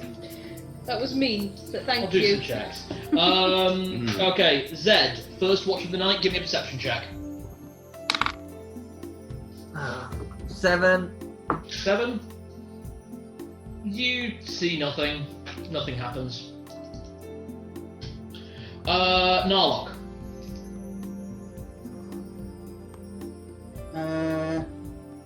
What perception is it? Yeah. 19. 19. Nice. The moon's nice.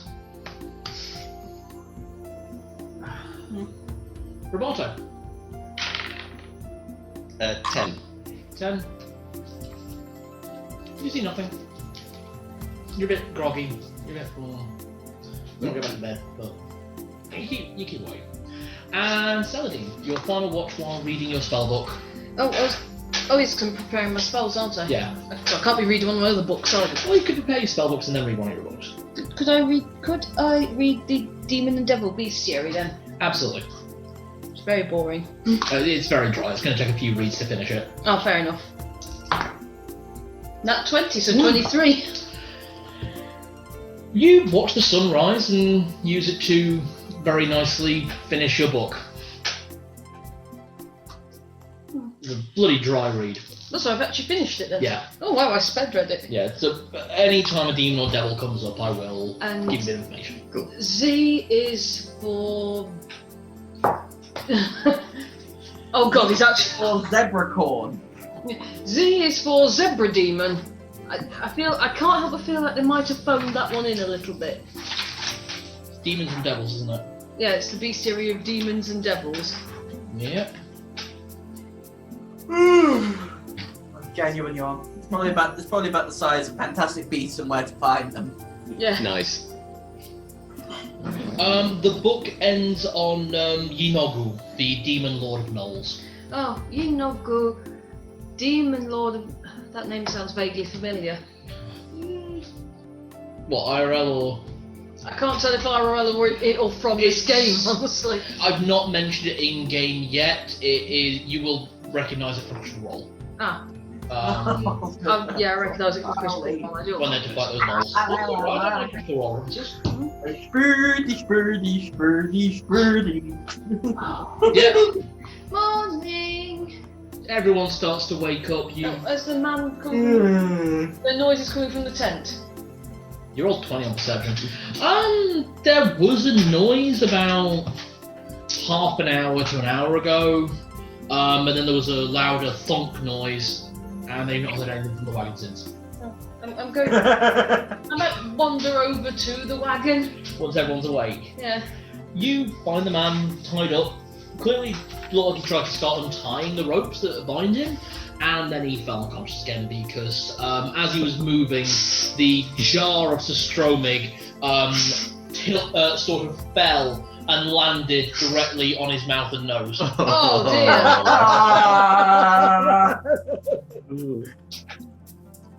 Oh no. That'll be in the wagon. The way everyone describes that smell of surstroming, right, is three things combined. The smell of a very bad bin from out the back of a supermarket that is leaking, Yeah. plus a burning tire, plus fish. Oh. Ugh. So, I use facilities inside the tent to wash and just prepare a quick breakfast. There absolutely are. I'll pop into the tent and do ablutions, etc.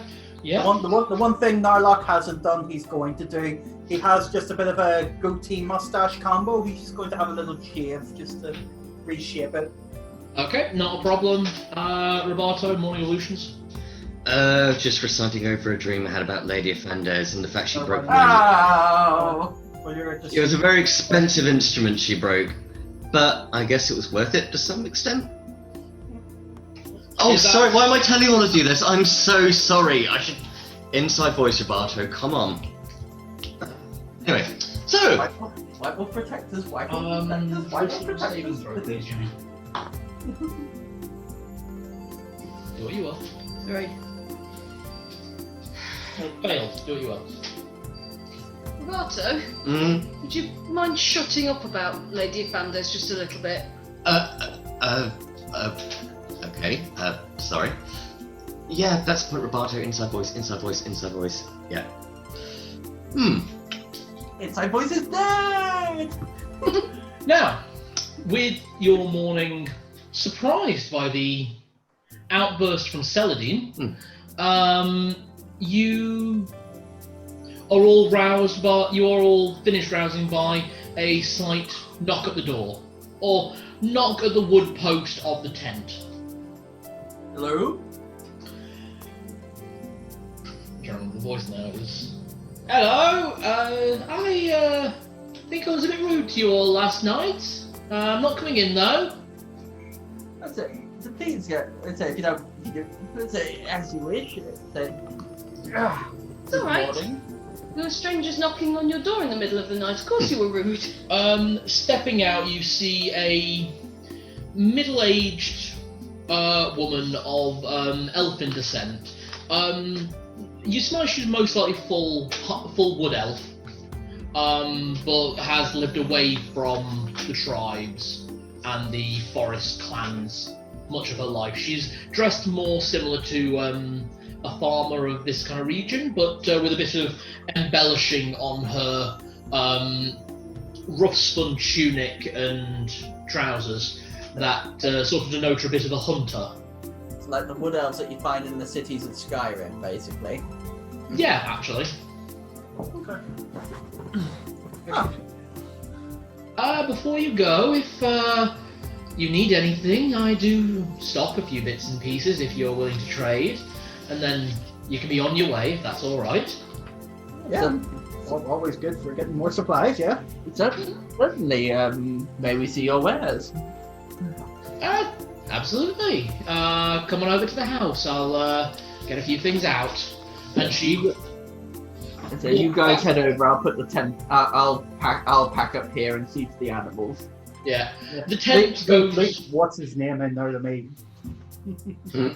The tent goes down fairly quickly. There's like a... You could see where the amulet forms the top part of the front part of the tent, and as you take it away, the whole tent disappears. That's amazing. The three of you follow the elven woman towards the house, where she actually walks around the left side of the house, away from where the animal's being kept, to a small shed or outhouse-like building, and she pulls out a ring of keys and just fits one in, then two in, then three in, and then opens the door. And as the door opens, you're all hit by the smell of curing or cured leather. You'd be okay. You'd be okay. I need you to make a Constitution saving throw. It's like the smell of that shop in your marketplace. Just a very quick aside, just to see how you do fine. 16. Who here knows what the original method of tanning and curing leather was? Jenny? Anyone else? Chris, as expected? Nick? Any guesses? I would assume it's like the same kind of thing for meats. Nope. No. Hold on. Before it says, Dudley, do you know? No, but indulge me. Urine. Oh! Lots and lots of urine. They originally tanned and cured hide to turn it into leather using the ammonia acids from urine. That is the smell you are met with, mixed with a much nicer smell of wax and leather oil. So although there is this strong, eye-watering smell, it is mixing in with a lot of other nicer smells. I guess she has perfumes and stuff around this stuff. About her person, yes. Yeah. She goes, if you're interested, I make plenty of leather goods. If you're interested in some armor or a new wrap for a weapon or two. If this isn't to your interests, I have also got some cured meats and some furs. Quite happily to do some trade there. I have all my daggers and my two. I have my 2 daggers and my 2 swords just sort of strung around me. It would be nice to have a holster that I can sort of keep them in. One here, and then a dagger here. Yeah, cause you got okay. All right. I've got a few things that I can get for you. No problem. Just give me a minute. You know what I mean? Like crossed swords, 2 daggers, sort of thing. Yeah, I know exactly what you're talking about. So she goes inside and then she comes out with a bandolier belt cross, so it's all one piece. Is what she's got. This is a bit on the expensive side. It's 20 gold for my work. Oh, that's worth it though. I turn over the cash. Thank you very much. And yeah, it's exactly what you said. It's a cross. It's a leather cross, and then you've got the belt at the bottom. Okay. I don't know if I actually want any. I mean, I suppose unless you carry book holsters. That's not something I could repurpose. But just because, as you can see, I'm an illusionist, and I have to keep my spellbook on me, and it's quite awkward getting out of my pack every time. So something I could attach it to my belt with would be a lot more useful. All right, not a problem. I can do that for 5 gold. Yeah, that's fine. One other thing, we sort of heard there'd been a goblin attack in Deanathore That's right, about a week ago. about a week ago. See, that's strange, because about a week ago there was an attack in Torgavel, wasn't there? Yeah, I heard about that attack as well. Interesting. Seems like the whole country got hit, like at the same time. Don't really expect goblins to be that Were you unharmed? well organised. Were you unharmed out here? No. I was actually out hunting when the attack happened. I think when I got back, I found a few goblins snooping around my pen, but they couldn't get into the curing house. Dealt with them fairly quick and handed the bodies over to the guards. So, 5 gold pieces. Yeah, I And- noted that. What she presents you with is a large belt that fits alongside your corset. And yeah, it's got this big. To be honest, it's actually designed for a different type of wizard than you. To be honest, different. Some wizards, some sorcerers tend to carry around multiple books. This one has slots enough for 4 spell books. Oh, yay, I could put more books in. I'd never have to lose my place again. Goes, made a few of these for some travelling folks headed. What it said they were headed east, further into the mountain region. They said they said they had their spells allotted by schools. Didn't really get much of it myself. Oh. Don't really hold much trouble with magic personally, but there you are. Oh, it's really good when you get the hang of it. Oh, I've heard. Just ask for a bow. You, young man. Might seem a little bit of a strange question, but do you have any sort of like soaps or scents that I could probably lather myself with? Because I've forgot the valuable lesson of cleanliness for a while when I realised why some people were kind of suddenly repulsed by my image, even though I'm West or east? Sorry. East. East, thank you, sorry. I've got some tallow soap. You're welcome to. It's not scented, but it's good stuff. that could do. How much? 5 copper pieces. Oh, there we go. Hand over the money. Thank you very much. And she just hands you this block of raw soap. It's like a square. It's like she just carved it out into like these chunks. It's about the size of my fist. So for Roberto, it's probably like that big. It's like a box. That will keep me going nicely. Thank you. It will. Oh, I'd cut little bits of that to use at a time rather than try and scrub yourself with something that big in your hands, yeah? That might be a good idea, actually. Well, if that's everything that you need, then Actually, I was wondering, you say you're willing to trade. Do you have coin yourself? We might have something you might want. well, I never turned down trade. I live a bit far out of the sticks. I'm about a day's travel from Karlak and 2 days from Deanathore, so anything good's always good to have. Am I right in assuming you're a hunter? Yeah, Would 13 arrows in their quiver be of any use to you? I could always use some more arrows. How about a longsword? I've got my short swords. I'm all right on that. Alright, well, we have 13 arrows in a quiver that are for sale. What do you want in return? Gold, or do you want to do trade? I don't know, I didn't expect to get that far, to be honest. You made an offer. It's because I've got the bag of holding. I don't think there's any possessions I'm after in particular, so I don't know if the other gentleman might be interested, or because certainly wouldn't say no to money. But Actually, there is something you could do for me. Well, it's just that we've sort of been sent on a quest by the mayor of Torgavel, and we do know that there's expected to be another one of those attacks in about a year's time. Good to know. Yeah, I was wondering if you could be persuaded that in a year's time you could go and help Karlak be protected. I mean, they've barely got anyone to protect them, especially now they lost all their men in the attack. Didn't know about that. And you seem quite capable, given that you've killed and skinned all of these things. It'd just be nice to know there's another pair of hands to help them. I'll see what I can do in a year's time, but I'll do that at my own free will, if that's all right. I'd Of rather. course, but for goodwill's sake, 13 arrows and a quiver. She's a bit off put. Well, this is kindness doesn't cost anything. all right. I'll see what I can do in a year's time. Just kind of puts the quiver over her shoulder. Speaking of kindness, our friend who's a little lacking on that, I should probably go check on him. Oh gosh, yes. Probably. No, don't mind. I'm going to start locking up. I wanted to do my rounds this morning. Of course. Before we do, does she have anything made from wolf pelt? Oh yes.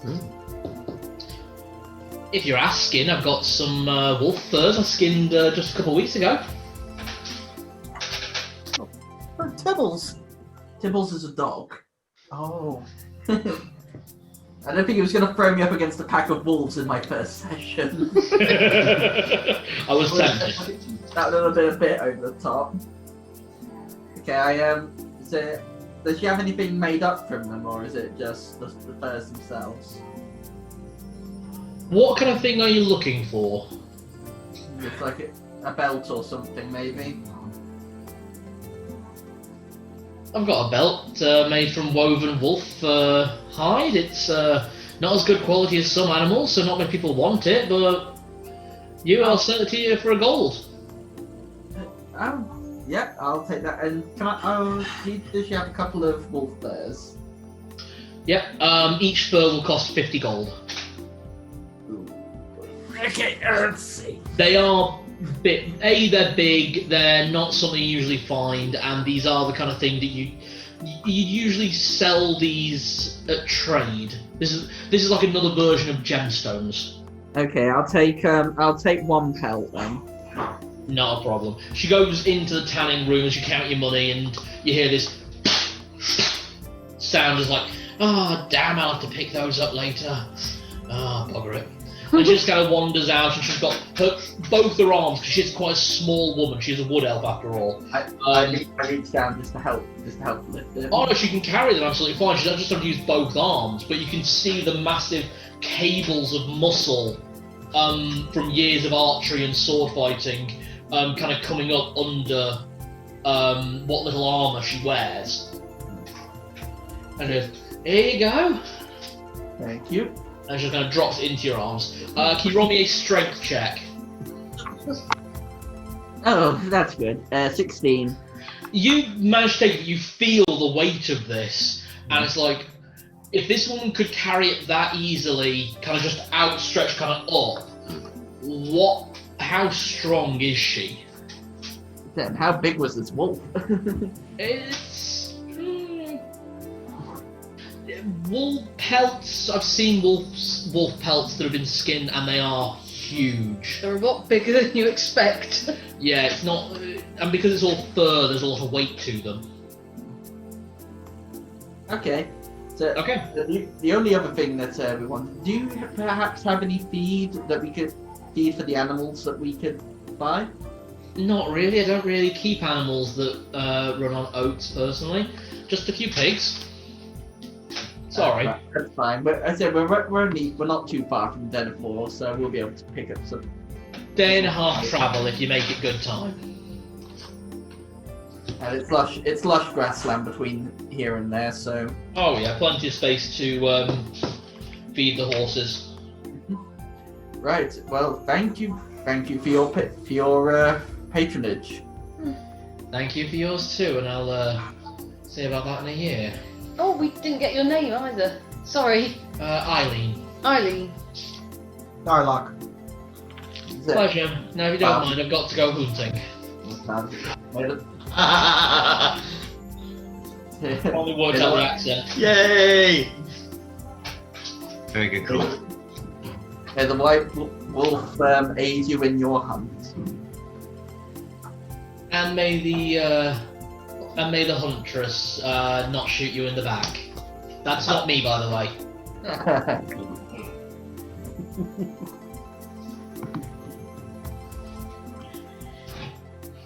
Well, it's nice to see not everybody outside Torgaval's really, really rude. That's nice. Oh, no, very pleasant. Just I toss the no, I don't toss it. I'm not disrespectful. I put the furs onto the wagon. Yeah. Cal, see the string I was using to hold my weapons? On me, I've just written down 10 feet of string in my inventory. Just that may come in useful. 10 feet of string. Whoa. Fair. String! Yeah, we did agree that's what you were basically tacking bits of string onto yourself as you got more weapons. Yeah, I was using the string as like a makeshift belt. And Yeah. one skirt as well. So now I've taken that off and just bundled it up in my pocket. And now I've got this thing which is made to fit. But it means then I can carry 2 swords and 2 daggers, but no more. There's actually enough space to carry up to 6 daggers or hand axes. Ooh, okay. Nice. So you've got the 2 swords set up. You could easily replace one of those with a bow or a crossbow if you became proficient in that style of fighting. And then about the bottom edge, there's plenty of space to attach at least 4 more small scabbards or blade loops. But due to the weight of what you're carrying, I'd say that you can only maybe attach 4 more daggers or 4 hand axes. Okay. Okay. So hitch up the horses and we continue on. The situation with Yorm, he is unconscious. Does anyone want to make a quick medicine check or first aid check? Oh God, he's dead.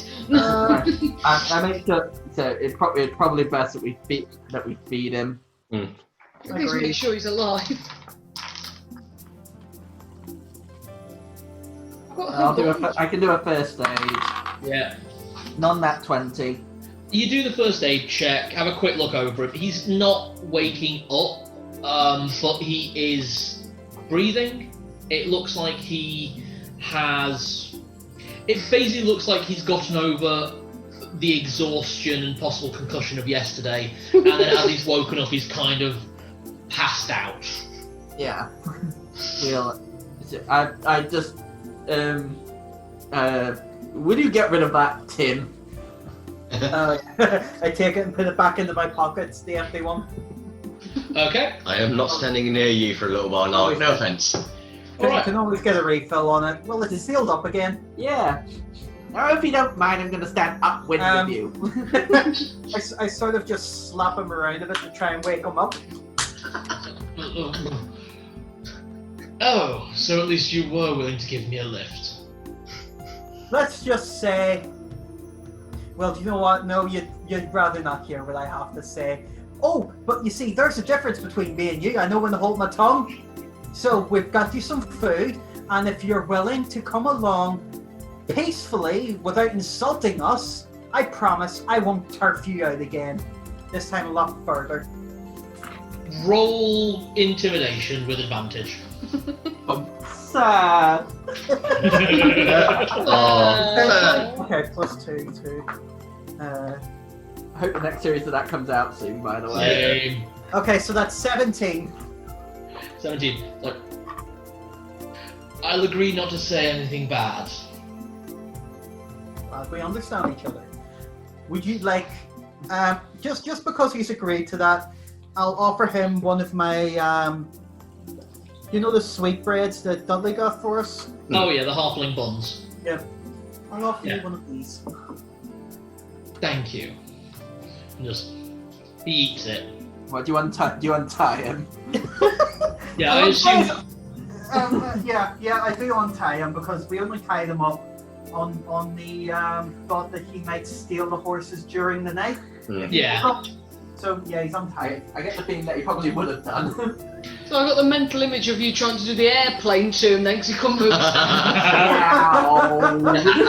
No, and then just shove it in like. No. Are you guys alright? Yep, Yeah. fine. I am both stretching and just nipping to the loo quickly. No worries, we'll get back when you come back. I just sort of like whispered to Celine, Lucy maybe River, Lucy she used his P's and Q's.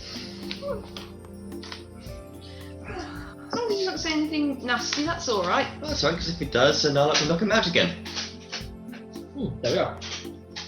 It's really not necessary, you know, but using violence doesn't actually help. Sometimes it does, it depends on the context. We start with reason, and then if they can't succumb to reason, then violence might be the only solution.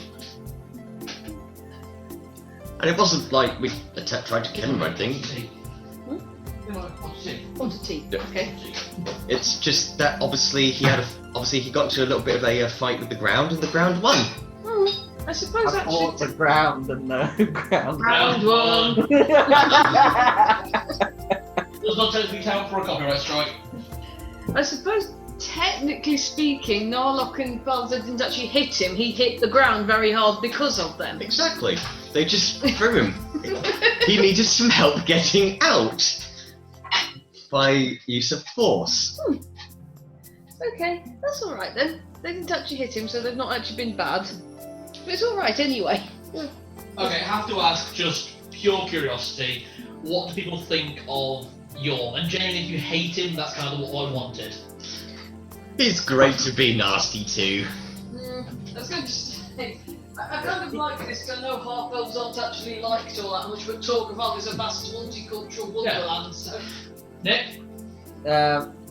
Basically, I've got my sick of noble characters. As soon as he started acting like a stuck-up ponce, Yeah. yeah, I'm just like, okay, I'll help him, but only if he tries to be decent. And nope, yeet.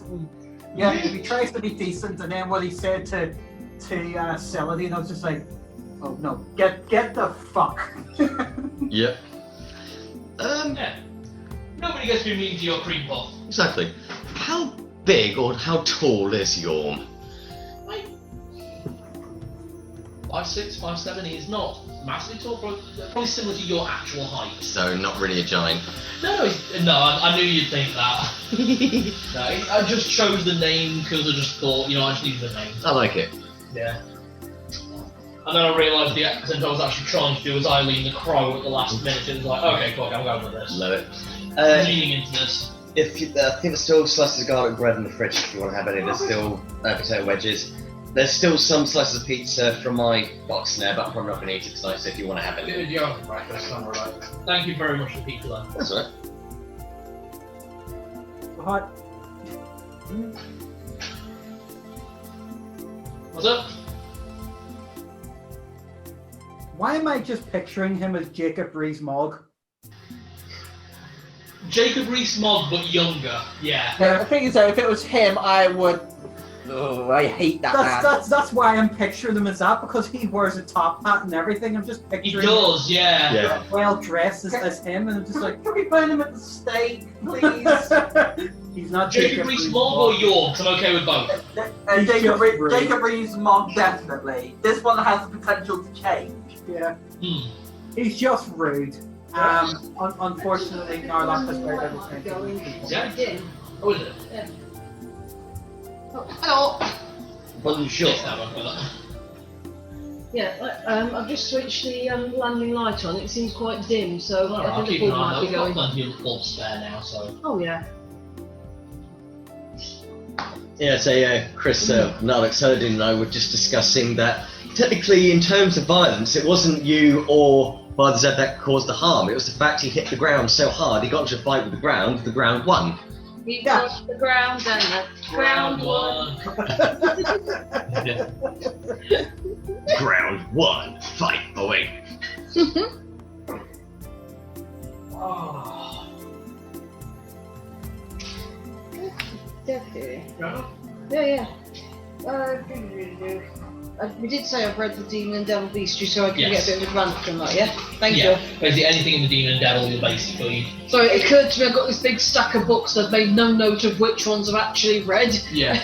I normally wouldn't have allowed you to have read that in one go, but you did crit pass so far. Yay! Demon. So I could have sped read it, it's just, scan, is this thing dangerous, are we likely to see it? Yeah. Basically from.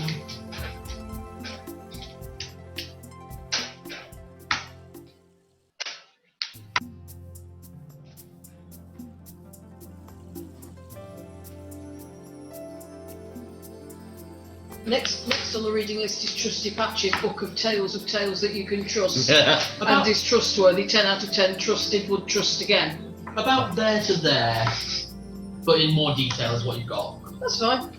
You kind of got an idea of Good luck working out what the hell reading Trusty Patch's book tells me.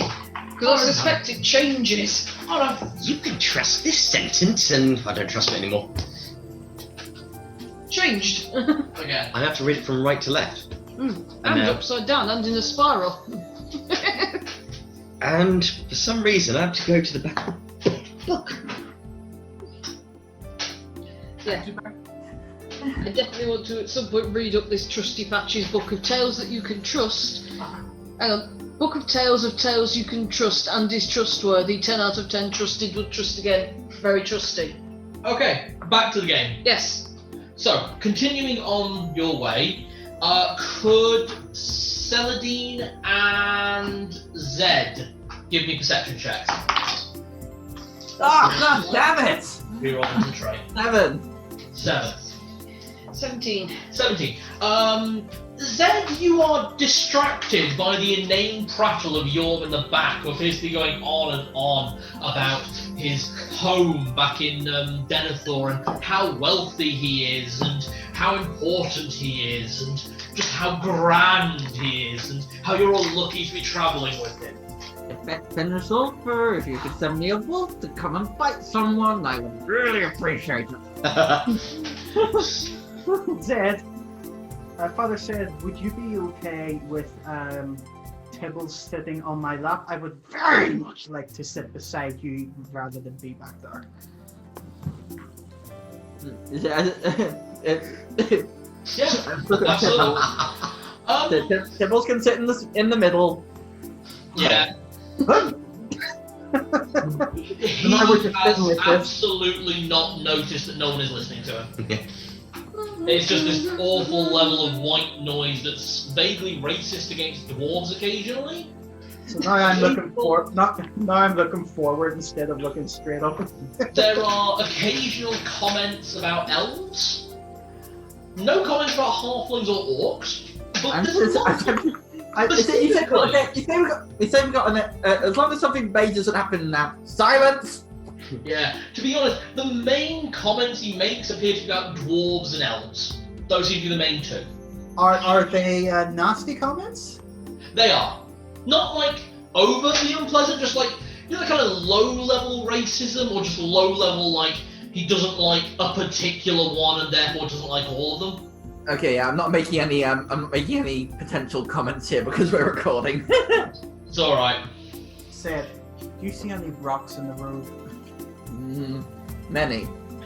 That's why you don't notice what Celadine does. You are too busy looking for rocks and being distracted. Celadine, you notice a little way up the road there is a figure approaching. Initially, you actually think it's the beggar from when you started. A very similar green travelling cloak. But as you get Get closer, excited for a minute thinking it's him again. We're about to be involved in a fairy story. yeah, and the weird, that strange moment where you view it, and then as they approach, you can see the much fuller, whiter beard, and the large staff, and the travelling cloak is a lot finer quality, and there's a clasp holding each other.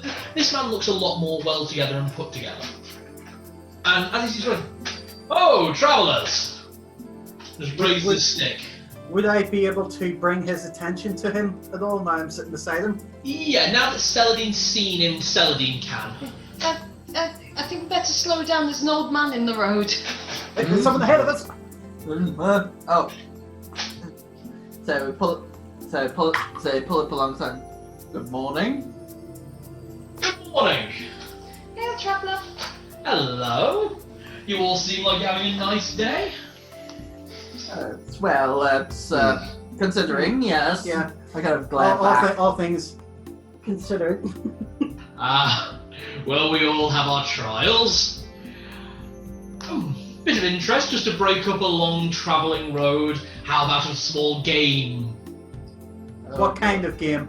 Just a riddle. Just a riddle. If you'd like to play, if you wouldn't mind each paying 2 gold pieces, If you get the riddle right, I'll give you a little reward.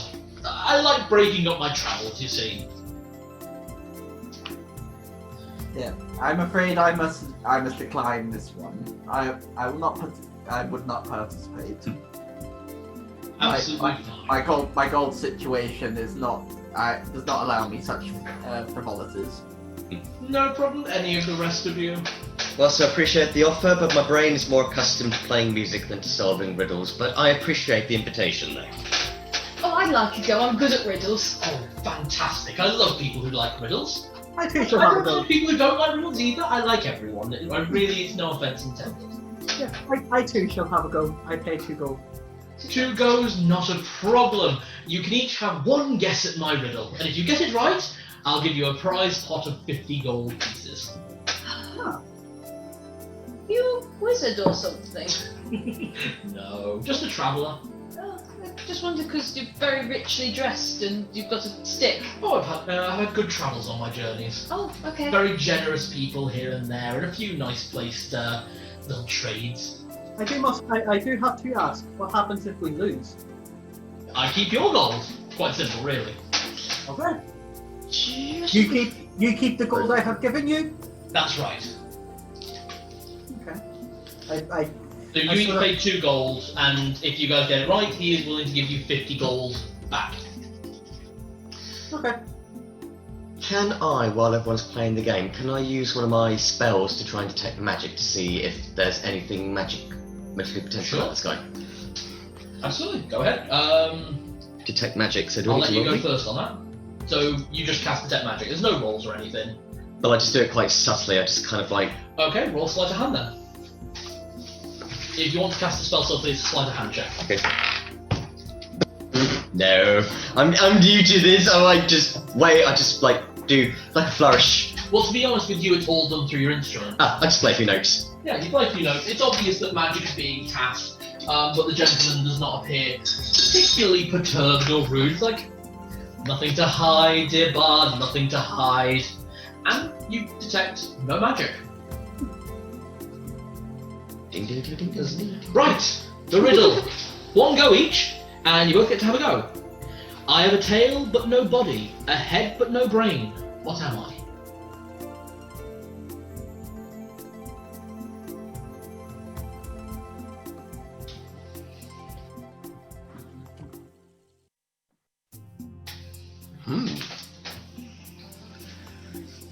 You're a cloak. Oh, good try, sir, but no, not a cloak. Miss? Can you repeat it? A tail with no... I have a tail but no body, a head but no brain. What am I?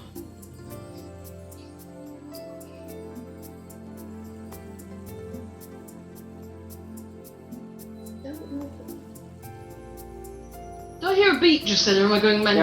Yeah, sorry. That's alright. That's our tumble drag. Sort it. I think I know what it is now, but I can't say. You can confer as long as it's Celadine who makes the last guess. That's all that matters. Okay. I believe I may have got my guess wrong, but also right. I believe it may be a robe, because a robe has tails at the end and it has a head in its hood. I'm just going to ask Jim, I know I didn't throw in, but I'm allowed to confer as well. Oh yeah, absolutely. I think it might be a coin. Boy! Yes, I am, and hey, you have 50 pretty ones. And he just pops a bag in your hand, and look inside, it has 50 gold coins. Oh, Roberto, you have to take a share of that. No. I said I wouldn't do the riddle, so that's not mine. Ah! Right, I see. So, Oh, I was wrong. Yeah, I liked your one though, cloaks and robes. I might use that for a future riddle. Thank you. You're welcome, you're welcome, you're much welcome. Have a pleasant day. And he continues down the road. The second that he is out of sight, I check my gold. All there. Hold on, okay. Good. No, I'm happy enough with paying 2 gold for that, but when he says I keep your gold, I just sort of thought that he mean the gold I gave him or all of my gold? You're getting concerned about fairies again, aren't you? Yes, sorry. Excuse me. Fairies. Yeah, it is. You're right, man. Okay. Drink went the wrong way. If nothing else happens, I guess we can continue. A little way down, as you are looking at the gold coins, Yorm goes up. On the gold coins, Narlock, do you want 25? I take 25? Well, you won. It's your money. Yes, but you threw in as well. It's only 25 each. Celadine, only if you are comfortable with that, but you don't have to. I don't have to, but yeah. It's not like I'm hurting for money, so... Mm-hmm. Yorm goes, and where's my cut? What? Well, I'm travelling as well, surely I'm entitled to something. Who was that? That was Yorm. Oh dear. Weren't you just saying how rich you were? Who's involved in this little kerfuffle? Definitely Narlock. I probably turned around because I was handing the money to Narlock. So. Yeah, so Celadine, Roboto, are you listening in? I'm listening in. Father Zed, are you listening or focusing on the road? I know that I'm kind of doing very fine. Like he's in the wagon behind me. True. Right, can everyone make me a dexterity saving throw at disadvantage except for Father Zed? But do I not get a dexterity? What? No, you roll dexterity, but you roll straight. That's 10? 13. Not that 20. Nice. Even with disadvantage. Yeah. Well done. 12. 12. 10.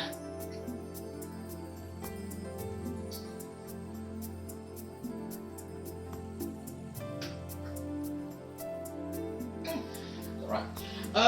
As you're all looking back, Roboto, you don't see the small pitfall that was laid out ahead.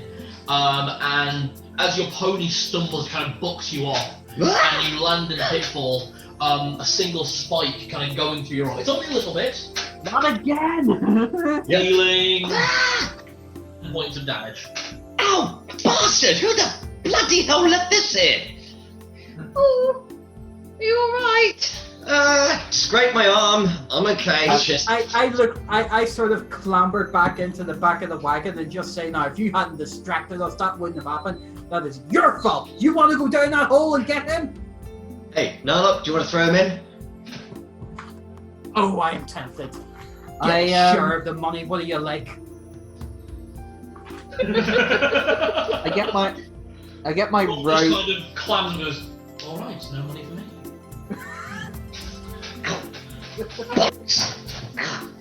Right, I get my silk rope and yeah, because I got 100 foot of silk rope. You do. So this grab on. Well, just before I climb, I'm like, well, if it forms a good sky, I could try and come with a nice lady to attract a nice young lady. Knowing your luck, that's any lady you come across. I'll take it as a compliment. The Chalice of Helm, what potion did it give me again? Once per day you can pour any liquid into it and it will turn it into a leveled healing potion. Nice. Okay. I pour some water from my water skin into it and hand it to Pull it out. Yeah. You get to the top and you're presented by this silver flask. Oh, thank you very much. Very kind of you. Alright, do you take a drink? Yep. You regenerate D8 hit points. 5. how much damage did you take? Wow. Mm-hmm. I took 7. Oh, okay. Oh man, that's goody. I take it back from him after he's drank it and put it back. Yeah. Right. Right. So, pit Okay. trap. Yeah, that seems strange to have put in the middle of the road. I look around and get Tibbles just to sniff to see if he can sense anything. He can't sense anything nearby. This wasn't an ambush. It was just a pitfall. What did we do? Did we miss Team Rocket? I was thinking that. Right then. Right, circle around the if we see any other travellers on the way, make sure that we're aware of this. Is this about mid-afternoon now or so? You're getting towards mid-afternoon. You'll need to make camp fairly soon. Yeah, don't worry, I'll let you know. What's up? Okay. You know what? No, I'm going to use my one level 2 spell slot. Is there a tree or a rock or something big that can't be moved nearby this pit trap? Yeah, I'll say there's a big rock and a couple of big trees nearby. Right, I'm going to go over to it, taking a piece of honeycomb and speaking into the honeycomb with my hand on the tree, saying, "Okay, speak slowly and clearly after the beep. Beep. There's a pitfall trap in the road here. Please be careful, travellers. Okay, thank you. Bye." And then just slap the honeycomb onto it. Magic math. As the honeycomb hits the stone, it kind of melds in, and the shape of your own mouth forms on the rock. And as anyone approaches nearby, it just repeats. Okay, see? Yeah. Oh, they've gone. Yeah, I think they just went to get their laundry. Okay. So we'll continue in just a moment. There we go. I've left a message. There were 2 people there. I think it's 10 hours. Illusionist is the second level. Yes. I've left a message. Okay. Used magic mouth. Ah. Oh, well, that's cool. Maybe got a whip of something out of the kitchen. Oh. That sounds fine. Magic mouth. Duration special. Same second level magic spell.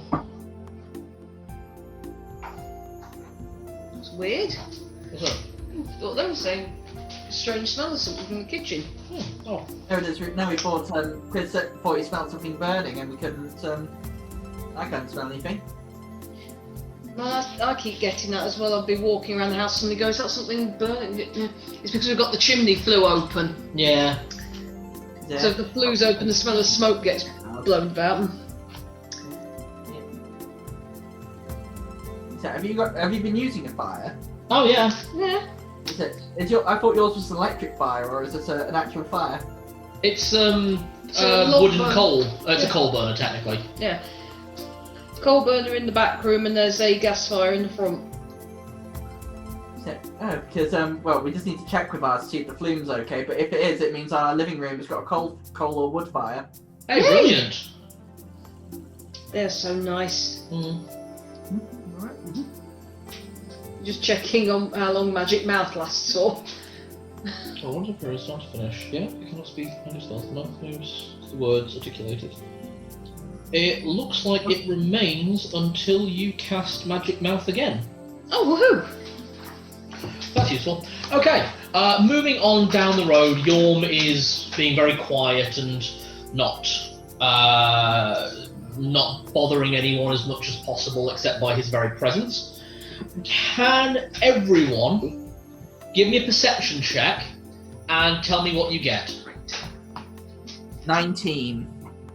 7. Nice, sorry. None that 20. What was the number total then? 70. Yeah, No, 17. so you landed on 20 then, yeah? Yeah, 20. Okay, cool. None that. I've got a 10 altogether, I rolled a 4, is that okay? 10, that's absolutely fine. So, what did you two get again? 7. 19. 19.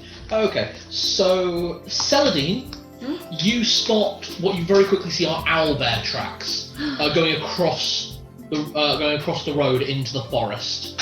Quite deep, quite distinct. Zed and Roberto, meanwhile, Zed, you notice that very, very quickly they're fake. They are clearly made by something much lighter than an owlbear, and they're not actually even the right shape, really, for... It's more like someone strapped some owlbear-looking things to their feet and then walked, because there's only 2 going like that. There's no... It's not 4. Yeah. Roberto? I draw my I've got my hand on my great sword, right? on my sword ready, because that signals to me like someone's laying a trap. Robalto, you notice a small metal chest hidden in the bushes where the tracks lead to. Owlbear's here. Owlbear tracks. Okay. Oh, and you know they're fake as well. Right. I think that this is an intentional lure. The traps. Level 2. I could cast a level 2 spell. Find traps. You cast find traps. No traps.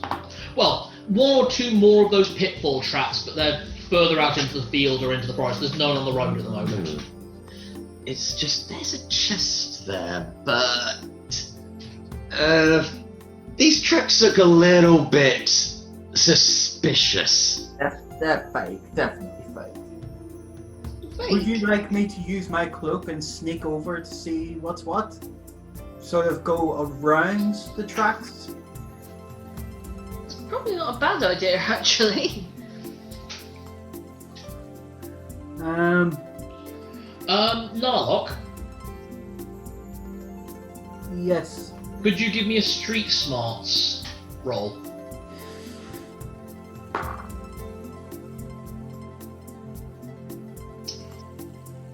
Nothing.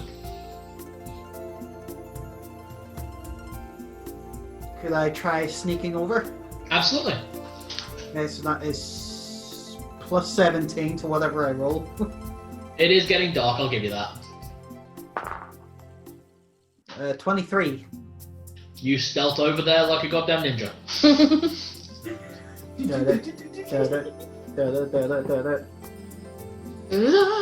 What did I say? You see a metal chest, small. It looks like it's been left a little while, maybe a bit longer than a day or two at most. I hop down off the cart and I draw my sword and I'm looking in the opposite direction from the chest. I'm on the other side from the chest. I get the sense that something might be up, so I'm just covering all angles and keeping my eyes open. Okay, not a problem. I'm gonna make a perception check and see if I can see anything around me. Investigation, not perception, in this situation. Okay, in that case it's plus 2. No, What'd you roll? 4. 4. Nope. You see nothing. Just the chest and the fake owlbear tracks. Zed, could you give me a nature check really quick? Oh, dear lord. Oh, hi, and then it's automatically rectified. Nature...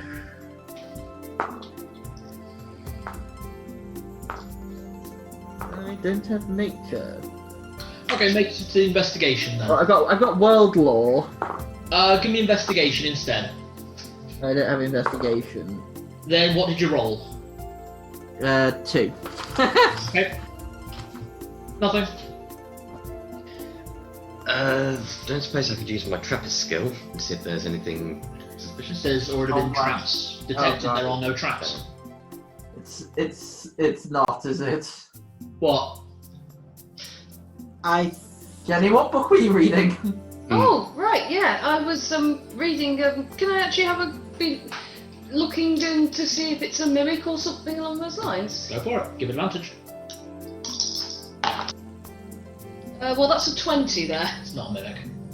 It's alright, it's not alive.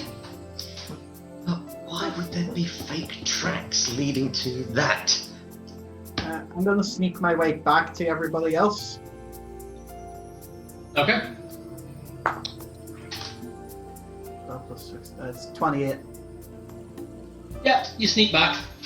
Just sort of, while everyone's looking around and everything, I just sort of come up out of the shadows with the cape, just bomb, bomb, bomb, bomb. Yeah, you rolled that well, yeah. It's like, I'm already inside. Yeah, like, where's Narlock? I am already here. Damn it. You know what we could do? And this is a terrible, bad idea. Well, no, it's a good idea, but I think it is a bad person's idea. Mm. We have got someone who could toddle straight up to it and pick it up. I leave that one to you, Sid. You're the overly religious guy. You really think that... I don't know, something... I just sort of look at my new amulet. Something tells me this goes against the idea of the god of protection, so... I'm gonna have to say I don't think I'm gonna be for that idea. Better soul for guide me. Stitching Weasley's head Praying for guidance. You roll, and you roll. So Celadine and Zed. 17. 18.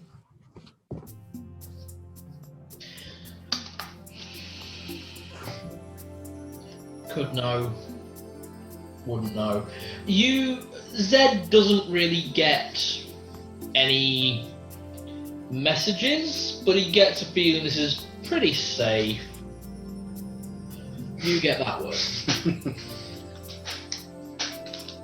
You just see Celadine look slightly confused for a moment and then say, does anyone know what the word dead drop means? Dead drop? I don't know what... Everybody get back to their carts. You fully know what a dead drop is, Narlock. Yeah. So, yeah. Right. Doesn't sound good. Okay, the second we touch that chest, all of us are going to plummet. Ah. Oh. I don't know that's what that meant. I thought dead drop was where is the interim space. Let him roll it out. Let him go with that. Oh, you son. No out of play on this one, so do you just carry on leaving the chest and the tracks in your dust?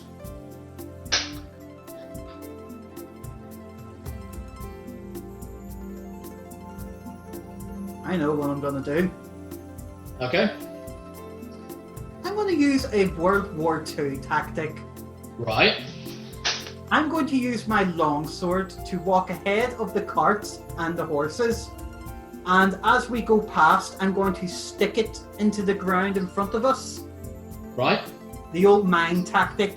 If there's any kind of collapse ahead of us, I know that there's it'll a pit, fall. I know there's a pit trap ahead of us because I sensed it. But there were none in the road. None in the road. There are none near the box either. There wasn't anything. There wasn't any near the box or around in the road nearby. I would have sensed it. We do know what dead drop means out of our view, but Celadine wouldn't. Celadine would not. No. I wouldn't know. I'm not. I do not know what dead drop means. I'm going to Google it now and find out, but I'm not going to roleplay it. Seriously, you don't know what a dead drop is? Okay, out of roleplay, a dead drop is where information or goods is dropped and the two people doing the exchange never meet. Yeah, so it's like it's like drug dealers will say that you can find them. You give me the money, then you'll find it in this location. Right. That was what you were making a streetwise check for. Right, so if this is a dead drop, this is where someone is coming to collect their stuff. Yeah. And probably drop something off as well. Right, so we're probably best leaving this alone. Mm. This is organised crime. We could have another peek if we don't take anything. Sorry. Can I roll a street smarts again to see if I probably... You rolled a crit 1, I'm going to say no. Yeah, I did roll a crit one. Okay, fair enough, yeah. Fair enough. So, we would have agreed to what you said, so yeah, we're on the way. We're out of character. Damn! We're not absolutely sure that dead drop means that... Oh, that's going to be really valuable info, that is, as well. It could be something... To be honest, by the time you guys get a bit further up the road, you've seen multiple people ride past you at this point. So who knows if it's still there or not. That is when Narlock gets excited, like, fuck! And you realise what it actually was. Yeah, I just sort of said to myself and just jump up and go, You alright? Scare the horses! There could have been really valuable stuff in that chest! Nobody was guarding it! Hey, steady on. It could have also been a double cross and someone could have left an IOU note in there. I'm just like, ugh. You Right. told us it was a trap. I pull the horses off the field. Right. We're setting up here for the night. I'm not taking another one of those. Do you know what that was? That was Narlock's "those women are in the nip" moment. Yeah. Those women were in the nip. Right. They'll never suspect a thing. So, same situation as last night. I'll get through the perception. You guys are only about a half day's travel to Deanathore now. I am say in my room, my area of the tent. I take the wolf skin and set up a small altar, and I do my prayers there. Alright. So, what on this evening are you doing with Yorm? He's just kind of stood around, not doing anything. Anytime there's any food or drink, he doesn't say, he just goes over, takes a cup, and just sits down somewhere comfy and doesn't speak to any of you. Damn, I don't have sleep. Yorm, Hmm? we have a spare bed in the tent. Oh, thank you. We're having a watch setup. He is not part of the watch. He's not part of the watch, but I think you can agree. If we're going to be better than him, the least we can do is offer him a bed. At the offering of it, he has a bit of food and drink and just goes to a bed. He's going to bed early. I wanted to see if we could make friends. He goes to Narlock's bed. Whatever. I completely rolled that. I said basically there's 6 beds in there. If you roll a 1 or a 6, he would have just gone to an empty bed that clearly wasn't occupied. But 2, 3, 4, 5. I just turned to Narlock. Can we move a... Well, wife will please give me the strength to put up with him until we reach Deanathore. See, whenever he does that, he probably doesn't notice, but the wooden chair I'm in, the arm just comes off it. I'll accept that. You're going to bed already, Mr. Yorm. I said I wouldn't say anything bad. And just gets into bed and just... There's like curtains and he just pulls it shut so you can't see him. I'm just confused.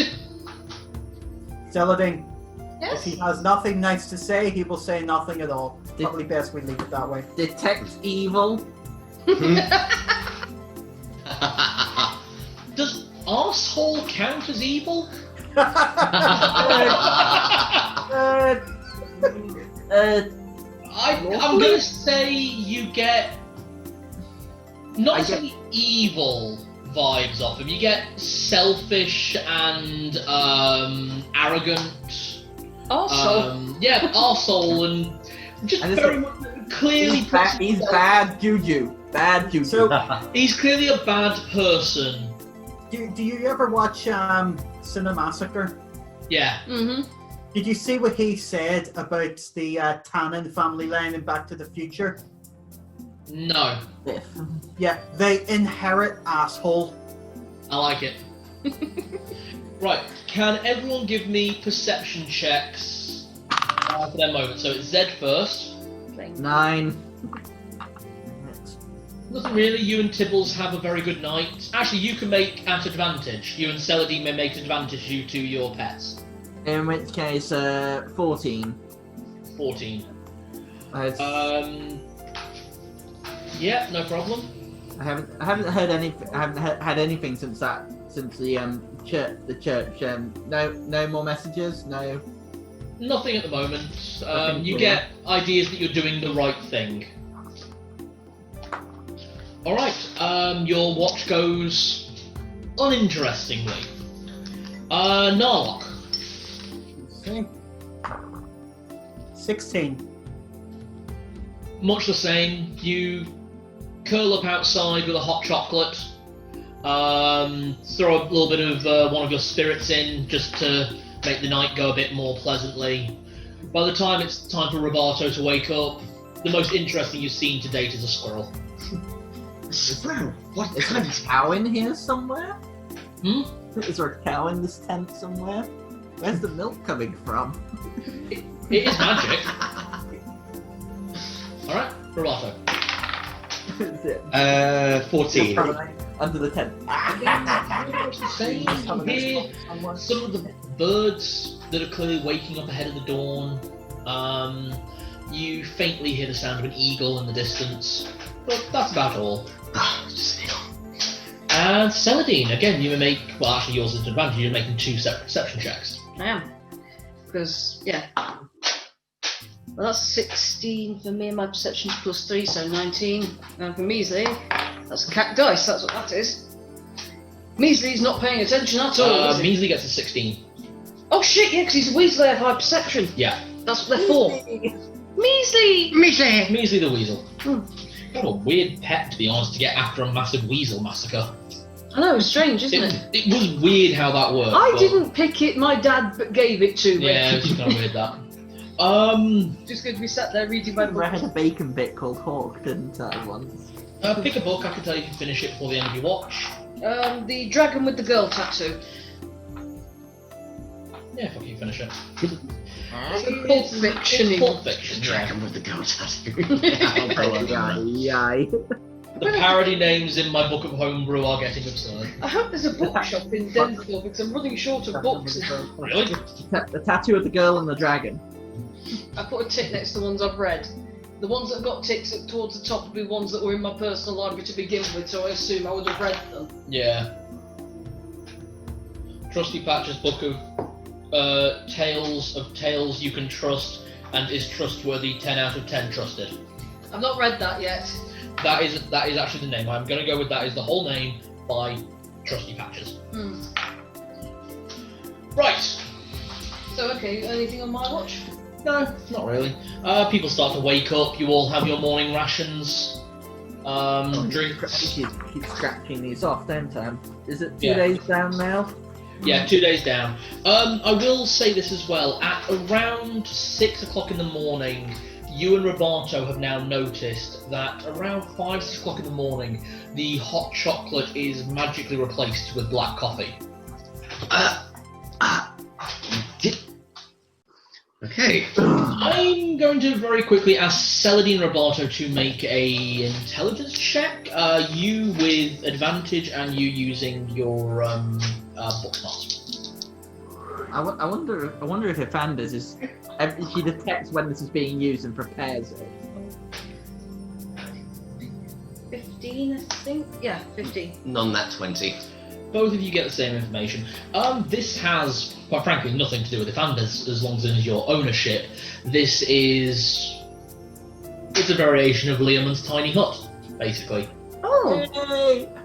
I know that one. I can't learn that one yet, but It's a pretty high level spell. Basically, it's a protective barrier that gives you a home environment for so many hours, and the enchanted items of Leomund are very useful. I mean, there's one that's a fucking castle.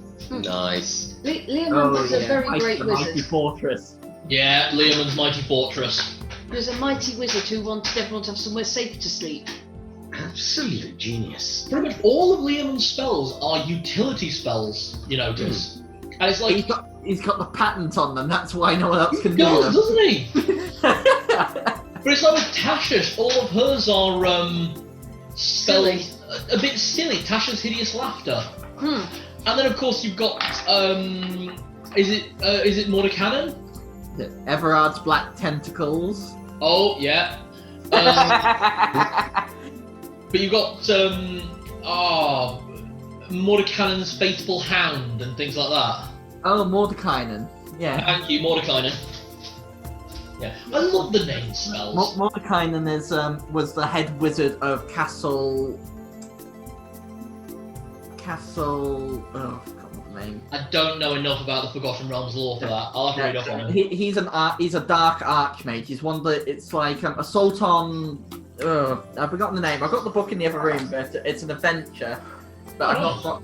I've not. It's Mordekainen's the wizard in that tower, and he's meant to be baddie. I think he's baddie. Fair enough. Okay then. So, continuing your journey.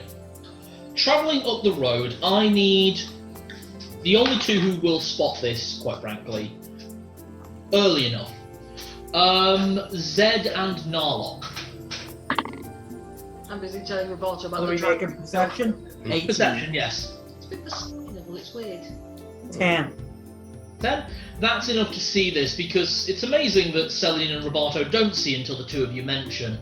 And as all four of you look forward, you see a small figure, very clearly a gnome, who is butt-ass naked. What the hell is in that the about? middle of the road, digging a hole.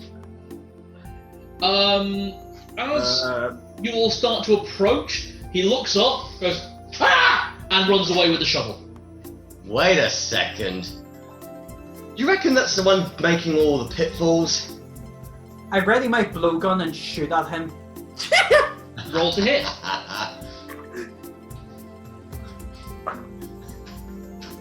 I rolled a 12, so The shot goes into the brush around the same time he does, and there is no noise. Right between the cheeks. That was a naked man! it was a naked man digging a hole right where we found all the pitfalls. So we pull up next to the bush, and I look inside. I have my sword and just generally nudge it away. You find the dart that Narlock shot embedded in a bit of wood, and as you open it up, you find a small cache of wooden spikes, like the one that Roberto fell on. There is no sign of the gnome. A naked gnome making pitfalls. You're going to be working that one out for months. We should call gently into the forest, Mr. Naked Gnome! Mr. Naked Gnome! No reply. Well, someone will have to keep her eye out for next time. I can't speak gnomish, can I? Unless, of course, Celadine wants to use magic mouth, maybe? To warn people there's a naked man who there's a naked gnome who needs to put some clothes on? Maybe that's what was in the cache. Well, warning, there's a naked gnome. If I do that though, I don't have any more level 2s for the day. Add it to your cache. Cachet. Step, cachet. So, Are you using... I'm not going to use magic mouth for this. I think she's too shocked to be I mean, I could try and just yell out something in Gnomish. I can speak Gnomish. You give it a go. To try and think. I'll just probably yell, say, "Hey, we did see you. Come out now," in Gnomish. No response. No sound except in the forest. So I just yell back in I Gnomish. shout Well, out- fuck you then. I shout out in thieves' camp. We did see you, fuck ass. You may as well holler on out. No response. I take the sticks and I'm going to snap them. Okay. Measly, is he still there? No. Tibbles? Oh, I take my dart back as well. Tibbles? Tibbles has no idea what just happened. He's just shaking his head at you. Even the dog's done with this shit. Maybe there was a spell. I hop back on and continue on, but I'm keeping my eyes and ears peeled now. Very good. Do we see Deanathore? You can see Deanathore in the distance. You'll be there by lunchtime. Yorm goes, finally home. What can I assess from a distance what the city's like? Is it active? Yeah, it's very active. There are, you can see people in the distance moving around. They only look like ants at this distance, but you can see hustle and bustle. You can see smoke coming up from chimney stacks. So it doesn't look like it's in the throes of attack. It looks pretty good, to be honest. Right. What I'm going to Do a lot in a do week. is quickly, just so we're all remembering, we're supposed to go to Deanathore and for Mayor of Lexington, we're supposed to check and see what help they might need and what they can provide for Torgaval. And we're supposed to go to the Friendly Huntsman to meet with Tilly. So everyone remember, Friendly Huntsman Tilly, and talk to somebody in charge in terms. We're messengers from Mayor of Lexington. Right. Just in case we get split up or anything. Okay. Find Tilly. Might help. The second you guys spot another gnome, if you do, tell me. I just remembered about my dagger of guaranteed hit. Okay. Right. Does he have to be? But what if he's not butt naked this time? Could the whole party give me a roll at this point at disadvantage? Because you're all so shocked. This is the action, by the way. 15. 16. 11. 11. You all see him, and you're surprised to see him. Not the naked gnome. The green-robed Riddler, actually. Oh, It's like, oh, travellers again! oh, hello. How did he get here ahead of us? And he's coming back down the road again. Not from behind us. No, Ahead of them. ahead of you. Oh, hello again. Hello! How? Hi. We haven't got turned round, have we? No, Deanathore's right there. Hi, are you? I'm quite alright. Your journey's nearly at its end for this leg, so I thought I'd offer you one more chance to riddle. Yeah, why not? I have them 2 gold. Very good. How did you? How? I'm a very good traveller. This is This really time lovely. the buy-in is 10 gold, if you're interested. Oh, in that case then, I hand over the other 8. I'm not in a position where I can. Miss, you did so well last time. Yeah. I'll Look what I'm carrying with me, Nick. I've got 140. Just this 139 tent, though. Just gold. the 10. I've got And 50 you won't left. take anything I spent other it off on the than horse. the money I've just given you. Did I last time? No, but I always like to be absolutely sure that you won't take anything other than the money I've just given you. Sounds to me like you've had dealings with the Fae. Yeah, absolutely. You, sir. Do you want to go as well? I think I'll pass again this time round, good sir, but thank you. Alright, 2 attempts. Okay. Everybody ready? Mhm. What has 4 wheels and flies?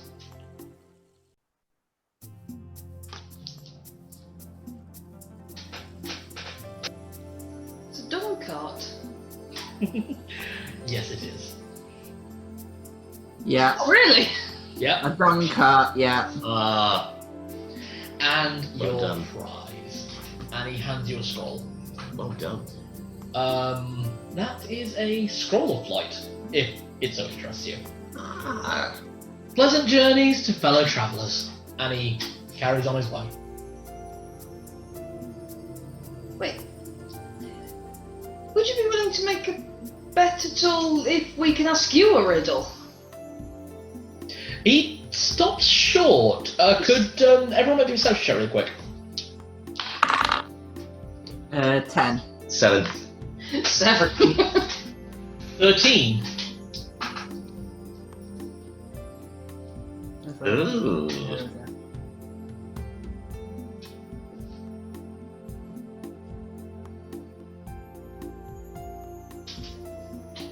Okay, one sec.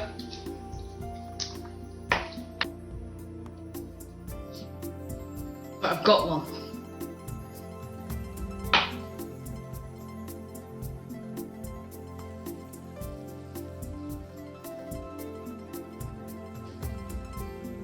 A riddle. So what would you like to bet?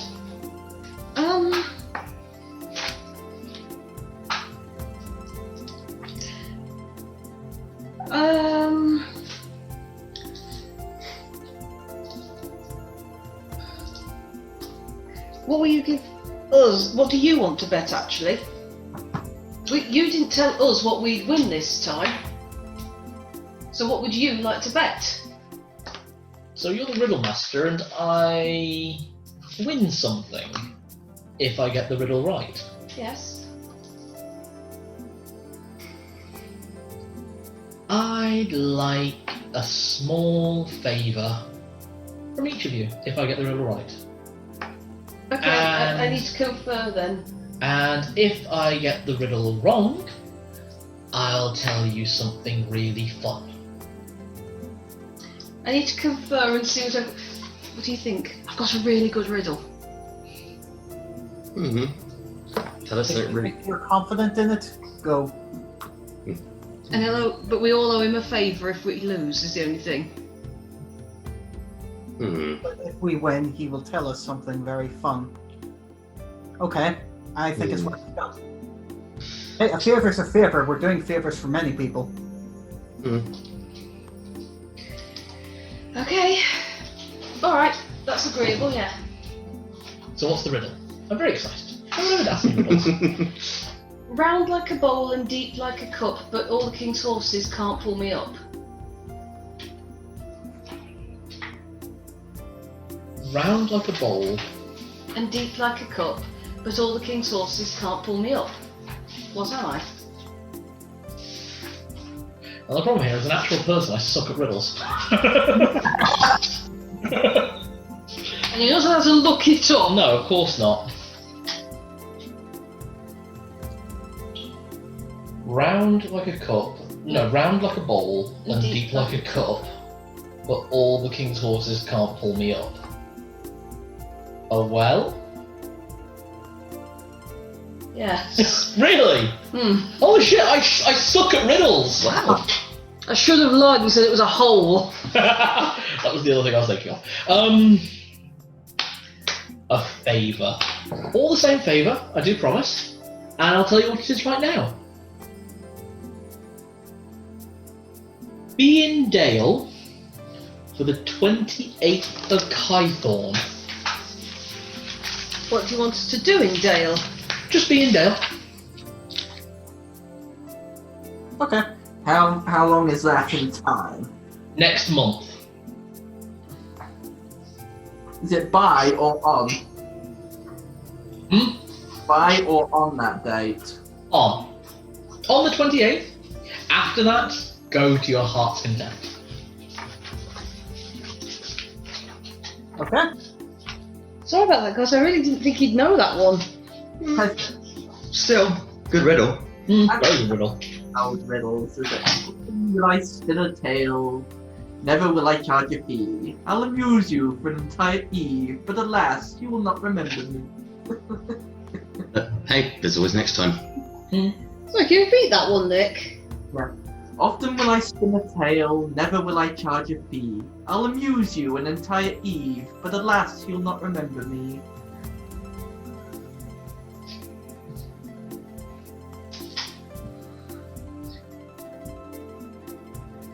No, I've got nothing. Go on. Ring? It's Dream. It's a dream. Oh. I thought Cal would have got that because that's one of Sloth's riddles. Sorry, like I said, I suck at riddles. Right then. You guys arrive at the gates of Deanathore. As you arrive at the gates of Deanathore, the guards step forward, about 10 of them, and surround the wagon with spears, all pointed at you. Without a word, a man clearly dressed as the guard captain nods to all of you and says, "Do you know who you have in the back of your cart?" He said his name is Yorm. Thought it was. Get him. And two of the guards swing round before Yorm can do anything, and they grab him by the shoulders and put him in manacles. Is he wanted for arrest? Yes. Oh, thank goodness he's getting. Then why did he want to come back? Most likely because he thought what he did had the lawmaster, myself, and about 5 other high-ranking members of the city killed, so he could take power. Guardmaster, can I just ask one question? Of course. For all of our troubles and everything he has done to us and everything he has taken from us, am I permitted one back-turned punch? Roll persuasion with advantage. Nice. We did throw him out. We did throw him out of the cat, and we laughed. Just one protest. 17. Men, turn around. Everyone turns round. I just walk up to him. Boom! Right in the stomach. Yeah, he keels over in pain, just. And as he hits his knees, the two guards, still looking away from what happened, start walking him into the town. I call after him. As expected, you got what you deserved, what you gave. Mm-hmm. What did he do? He opened all the gates during the goblin attack, allowing a goblin raiding party in. Ah. If we were not better prepared and better armed, we probably would have lost some people. Then he needs to be questioned. He needs to be questioned around the clock and not allowed to make any kind of messages out, even magical. This sounds quite concerning. What's your name, young lady? I'm Thalryndd Leyspark, but that's not important. We've come from Torgaval with a message from Mayor of Lexington. I'm very nervous. Oh, okay. This sounds like something the Lawmaster will need to hear. All four of you will come with me. Mm-hmm. Is there a place where we can park up our carts? My men will see to that. Do you know which of the two inns you'll be staying at this evening? Oh. The Friendly Huntsman. Yeah, the Friendly Huntsman's the one you need to go to. Friendly Huntsman. Well, not many people stay there the whole night, but alright. No problem. I'll have my men take your animals. What was that? What was the name of that motel? Oh, fuck, from Ren and what do you call it? Ren. It No, it wasn't Ren and Stimpy. It was Rocco's Modern Life, the No Tail Motel. Alright. So there's a little spider up there. Oh, nice. Okay. A couple of the guards take the reins of the animals and nod to you all, and they.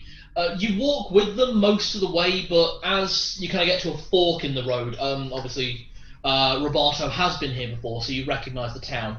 The town doesn't really look all that different when you were last here. It looks like whatever attack was done was dealt with very quickly. I'll say the one thing you do notice that's a difference in a minute. As you get to the fork in the road, the animals are all led northwards up the road to what you can see is a very, very nice building. Tibbles? What is it? Yeah, obviously Tibbles and Measley stay with you. Bye, Mitzi, be good. Has anyone seen the film with Dolly Parton, Last Little Whorehouse in Texas? I haven't, but I know the building you're talking about. Yes, absolutely amazing film, genuinely. Basically, think a 3-story saloon-looking building with balconies on every floor and absolutely gorgeous drapes. Not like a whorehouse in Beetlejuice, is it? Yeah, actually, but nice. It's very classy, very ritzy. What do you call the movie again? That's a little whorehouse in Texas. Something like that. Finest little whorehouse in Texas. That's it. The finest little whorehouse. It's an absolutely fantastic story. Dolly Parton plays the role of the madam of the last brothel in Texas that people are trying to shut down. Is this what The Simpsons Actually, are based on? Maison Derriere? You know, it does look like that. Not that big, but it looks quite like that. Someone trying to shut down the oh, please tell me that's not G.W. Bailey. No, it's Dom DeLuise. As the sheriff. Yeah. Yeah, they're trying to. Yeah, it is the episode, isn't it? There's a whorehouse in town, and then Marge tries to shut it down. Yeah, because she's a puritanical psychopath. It's also not a whorehouse; it's a burlesque house. I tell you. I think that was how they kept Yeah. See, Marge and Lisa, they are my least favourite Simpsons characters. Well, the cheerless humour vacuums, yeah. Yeah. Favourite's Maggie. Yeah. Maggie and Homer. Oh, just Maggie. Used to really like Lisa, but then in the later seasons she really did genuinely become a humour vacuum. And Yeah, she kind of lost a lot of what was good about her. Are you guys alright, by the way? Yep. Okay, ready to continue? Mm-hmm. Yes, we're in the city. Yeah. We're all excited. You go through the city, you notice one thing different that you don't remember. The tailors. Do you remember the tailors opposite the inn you stayed at? Yes. The windows are all smashed in. It looks like there's been a fire. Oh. That is the only sign of distress within the city walls. Huh. Yeah. Continuing onwards up to the Lawmaster's offices, it's again the same kind of building as the Happy Huntsman, the Friendly Huntsman, sorry. And the guard captain holds up a hand to you and says, "Just give me one moment. I'll introduce you to the Lawmaster." Do you need our names or anything? Please, that would help. Do you have a name you call yourselves? It'd be easier just to introduce you with one name. Did we put one on our bank account? You did.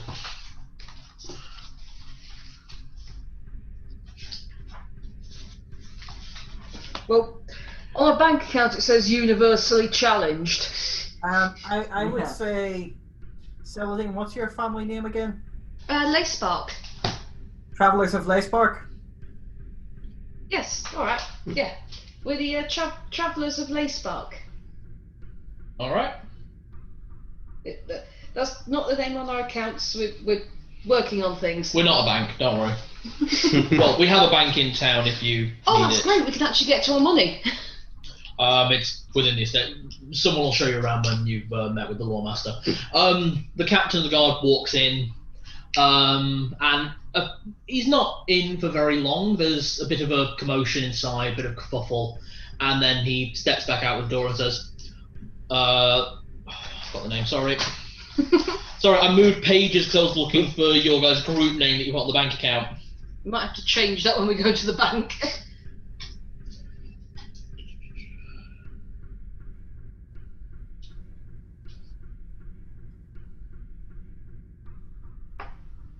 Lawmaster Zaylon will see you now. He pulls the door open for all of you and follows behind, kind of directing you from behind to go into a large pair of double doors just to your right. Okay. As you step inside, there is a very broad, very tall for a dwarf man inside, with greying red hair and eyebrows that are already grey from stress. He's wearing black robes of office over thick, very sturdy chain mail armor.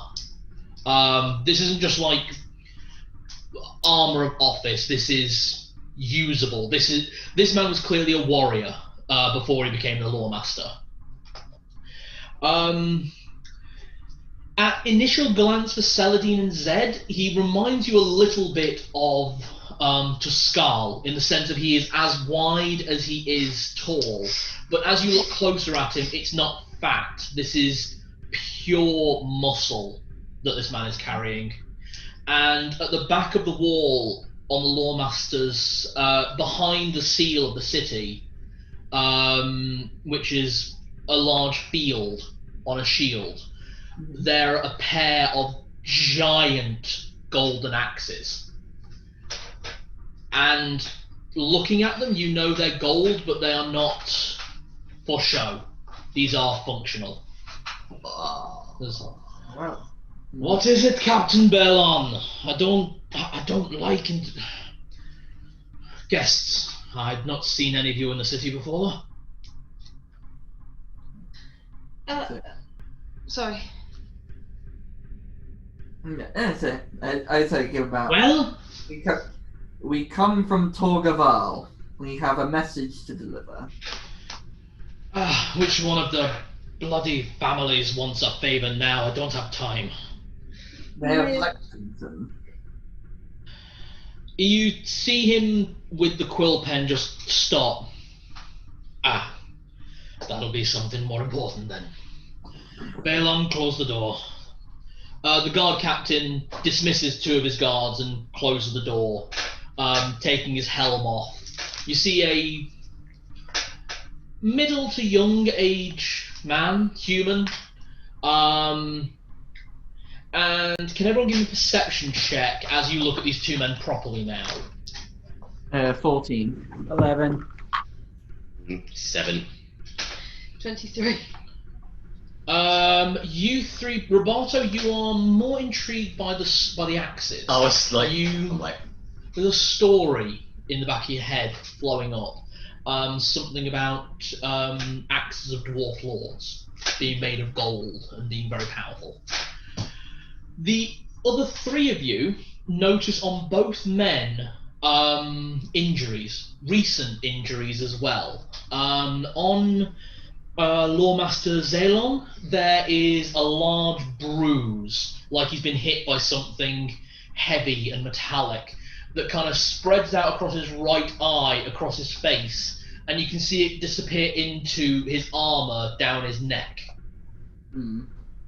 Captain Balon, meanwhile, appears to have a burn mark, fresh. He shouldn't be working, realistically, with this kind of mark. It looks like it's pulling at the skin on his left cheek. It looks like it's been recently patched up, but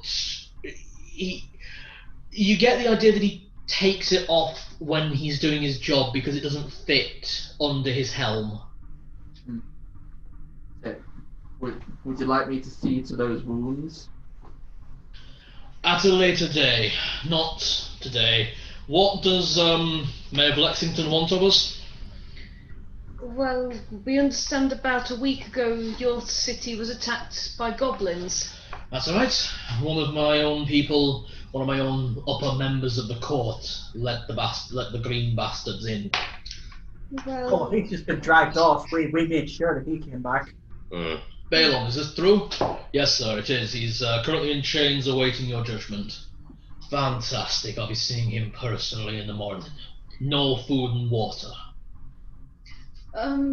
well, the thing is that at almost exactly the same time, Torgaval was attacked by kobolds, goblins, and gnolls, and some very nasty people in armour, all at the same time.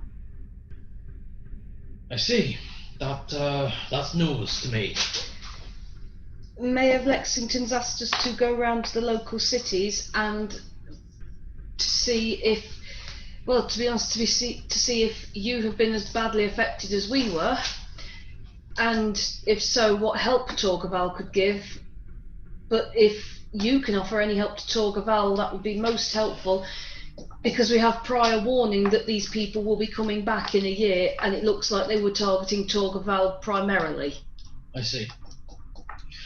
Well, in terms of what help we need, there is little help that Torgaval can offer. Not in the sense of being too proud. My people and myself were able to turn back the attack that came here. In terms of what we can offer Torgaval, Mayor of Lexington gives us great permission to work within the fields, and we'll be happy to stand at arms when the time comes. If they need trade routes, I will send runners first thing in the morning to begin supply chains that we can work through. That said, we do have something that we could do some help with that none of my men have been able to work through. And maybe you 4, coming from outside, might be able to solve. Okay. Fantastic. I do have to ask, any chances this have to do with little naked gnomes? Oh, yeah, we probably ought Sorry, to warn what? him about that. On There's the way here, we found many pitfalls, and we found a gnome digging up a hole in the road. He was buck-ass nude, and when we chased him, we found a lot of the pikes that were being used to make said pitfalls. You see the look cross between Balon and Zaylon, and it's like, that's weird. That is very strange. If nothing else, at least tell your people and your runners to be really careful on that road because there's pitfalls and a naked gnome. I'll put some warnings out to relate to this. This is we've had word of pitfall traps, but not word of a naked gnome digging them. That's what we think he was doing anyway. Well, I'm certain we can see to something. Thank you for telling us. That was definitely something to lighten the mood, I suppose. There was one other thing. About a day's ride from here along the road, next to some poorly placed fake owlbear tracks, there is an apparent dead drop. Dead drop, you say? I'm not sure if that would be of information. I'm not sure if that is of use to you. We know that a local. We know he operates out of Dale. Crime lord. We know his name, but no one's been able to pin anything on him. By the name of Bosco. He might have something to do with him. I'll send word to Dale to be on the lookout for anyone splashing a bit too much cash around, just in case. Thank you. Just out of curiosity, are you frequently visited by a rather nice gentleman who offers riddles and offers a challenge and offers rewards and gold as a bet? Not that I know of. Just like a little heads up, just in case if any of your men on patrol encounter him. He's not malicious or anything, not doing anything particularly bad, but just sort of intrigue, I find, that when you mentioned Dale. I lean down to Roberto and just say, it was very strange that when he turned to walk away before we offered him the riddle, his leg was vanishing. No one else noticed that in the party. His leg was vanishing, did you say? Vanishing.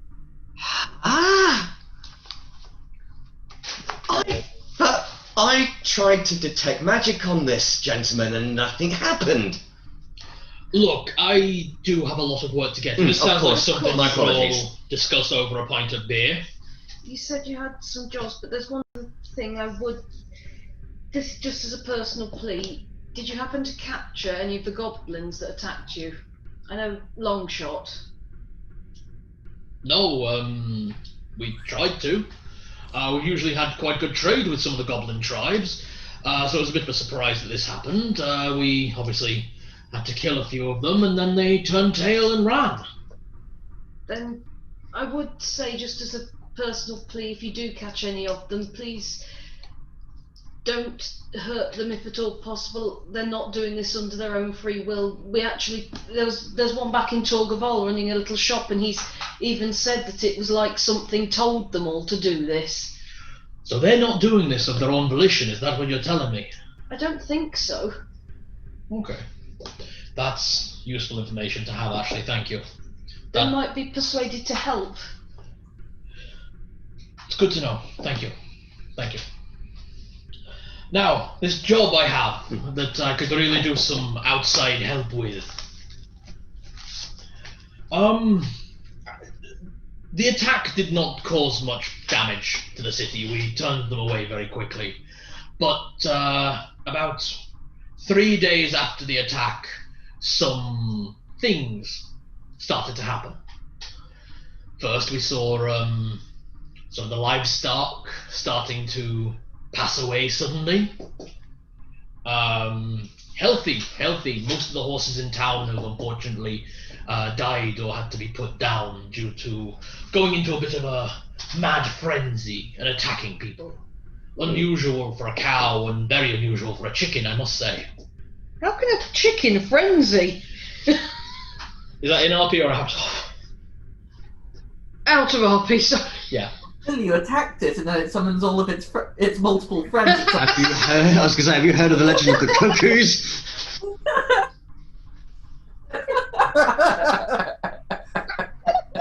I'll include that. I knew this would happen. Why did I include that? Oh yeah, this is a good story. But even worse, have you ever heard of the tale in a village? If you kill one chicken, the whole entire village comes after you with torches and pitchforks. Okay. It's alright, it was the first time I played Skyrim and I wanted to see what happened when you killed a chicken. It's not my fault. Yeah, what happens is you get a dead chicken and everyone in the village is suddenly really offended for some reason. I found out why that was. Whenever they programmed in chickens, in order to make them stay within the town, they had to program them as an active participant of the town itself. You kill a citizen when you kill a chicken.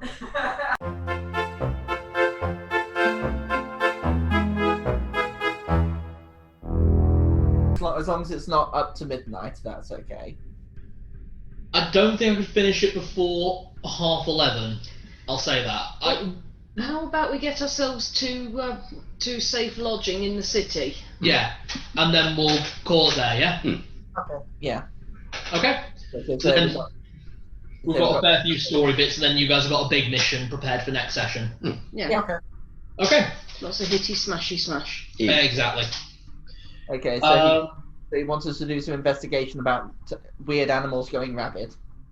Well, that's just it. That's just the first part. And then about 2-3 days ago, how long was it? 2 or 3?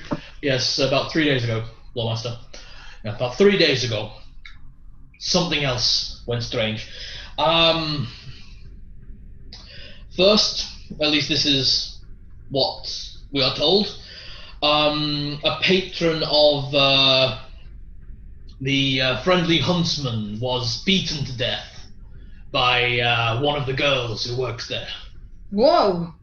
Completely apropos of nothing. The man was a regular, as we're told, gentleman, very nice, very friendly, hired the girl. They'd regularly gone together quite often, and apparently she just went berserk, and it took the madame and 3 others to pull her off. Damn. Wow. What race was the girl, out of curiosity? I'm just trying to add things together here. She was human.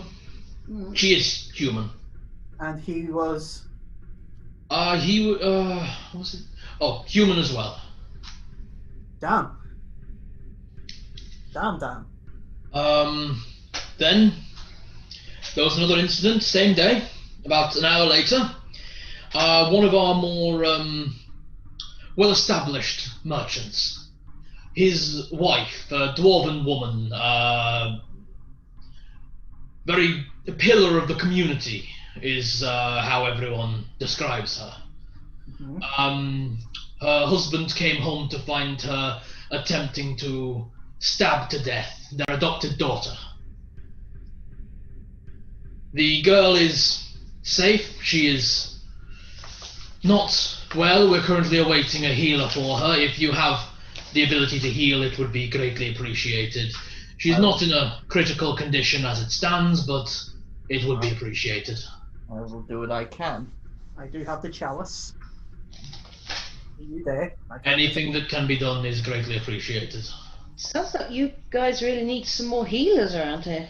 That's what we're currently waiting on, and to be honest, we might be requesting that from Togaval. Well, I mean, if it would be any help, I know I can make some basic potions. If you've got anyone who's got a knack for it, I can...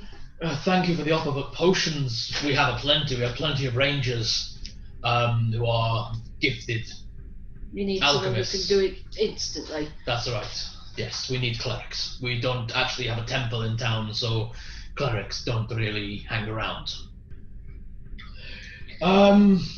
Next, at the local tavern, the one next door, one of the serving girls, half-elf girl, she beat the innkeeper.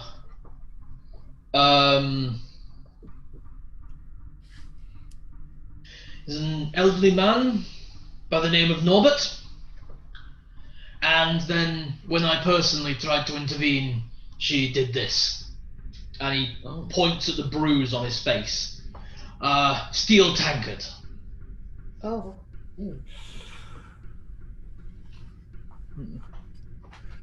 Then, later that evening, we had an incident where the halfling apprentice to our local blacksmith, a young lady by the name of Young White.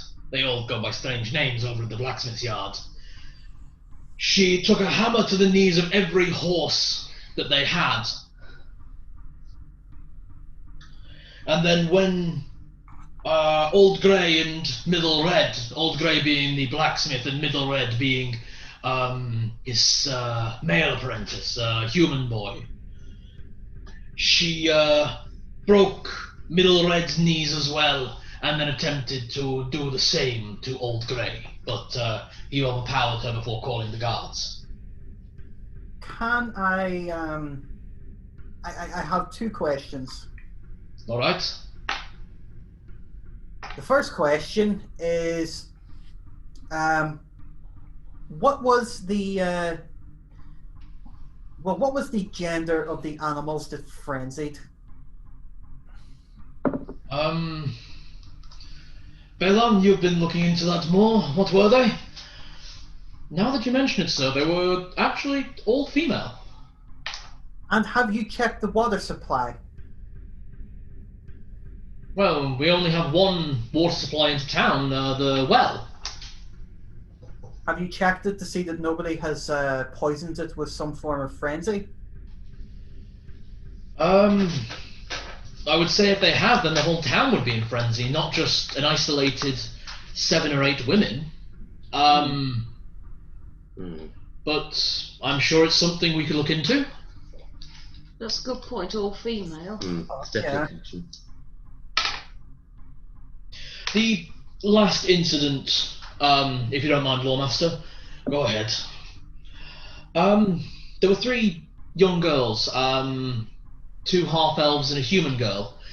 They smashed up the window at the tailor's and set fire to his stock. You saw that on the way in. I spotted that. That was the last incident. Everyone involved is currently under the watchful eye of my guard in the jail cells.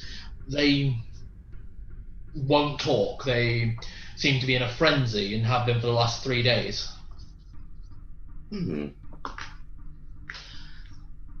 Have you tried getting them to talk to a woman? We've tried everything. We've tried men, women, children, animals. They just rage at the bars trying to get out. Unless, of course, if anyone's particularly good with identifying the physical symptoms, if anyone could cause any deductions, I wonder if it might be possible if that could be one of our calling points, just to observe how they react, just to get an idea. Would I be able to draw anything on this from local myths or history? Just those books I've got in my library. I'll give you a show at disadvantage. I will pray on this later. We both rolled 11. So it's 11.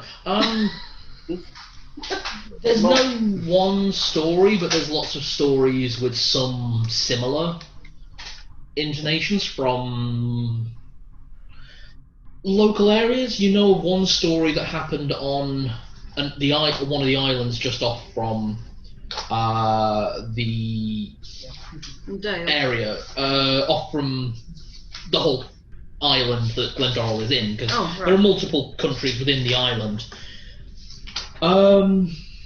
You know that there are stories of some incidents happening on Stomilde Sen Snoff.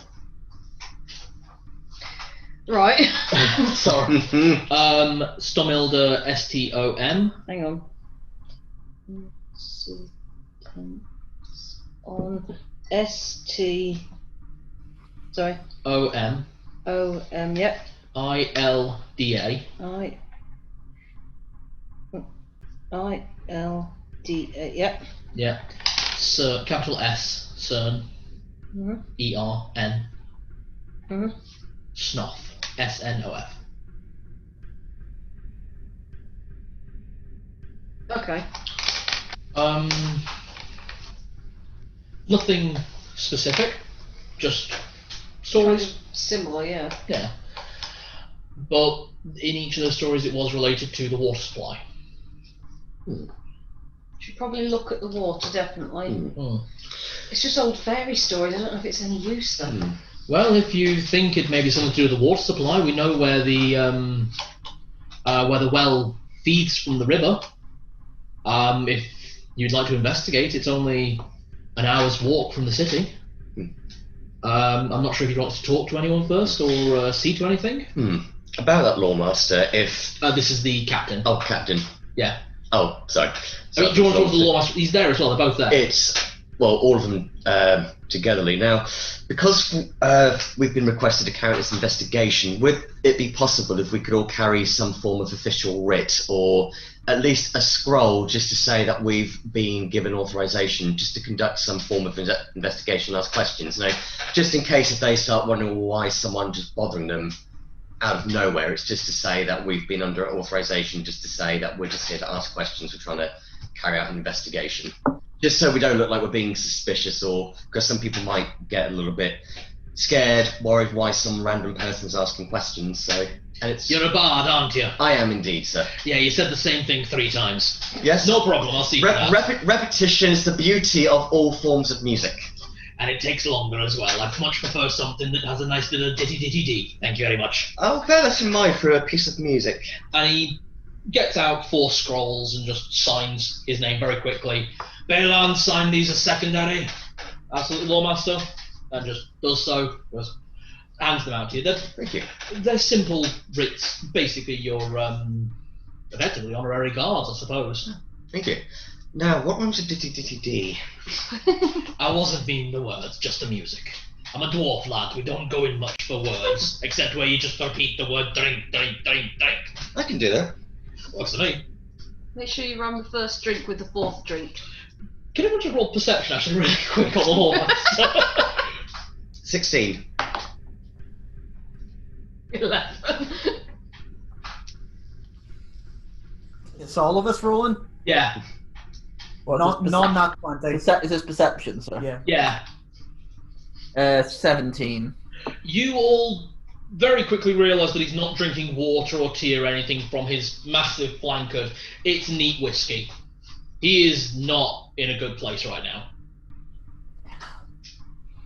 Can you give me directions to the house of this child? I will see to her before we turn in at the inn, if possible. It's best to get it sorted sooner rather than later. Absolutely. Which inn are you staying at? The Friendly friendly runs. Yeah, the Friendly Huntsman, we think. Alright, not a problem. It's a very good bed. Bit pricey in my opinion, but nice place. And do you have any places of worship to Fenrisulfur here? We have a shrine heading out towards Torgaval, but that's about it. Really? I didn't pass one. No, that's because you came up from Karlek. But what? This is. I thought There are multiple. As you came in, you saw the 4 roads out of. Basically, the 4 roads that lead to the 4 other cities all have their own gates within the city walls. I will have to make sure to visit that before I leave, but for now, I'll see to the child. We had to go from one city to the other, so we went from Torgaval to Kalek Yeah, to this yeah, place, and then that's yeah, going to swing back Yeah, round. so, Torgaval down, Kalek, then down here. I can make sure there is a map for everyone at a later date. I'm assuming that someone is going to show us a little bit of some of the spots of the city before. Balon, can you see to that? Yes, I'll show you myself. I'm about to go off duty, actually. Oh, yay! Just quickly though, for you, Lawmaster, on account of the, if I don't get round to making this, it might be worth looking into a topical cream made of spur root. It should reduce the scarring. I'll look into that, thank you. No problem. I'm learning potions as well. Oh, fascinating. Okay then. So, Balan leads you out, and you can see the small queue that's formed while you've been inside to head into the Lawmaster. Sorry.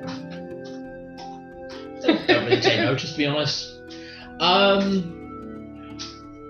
Well, there's not really much in town to see, I'm afraid.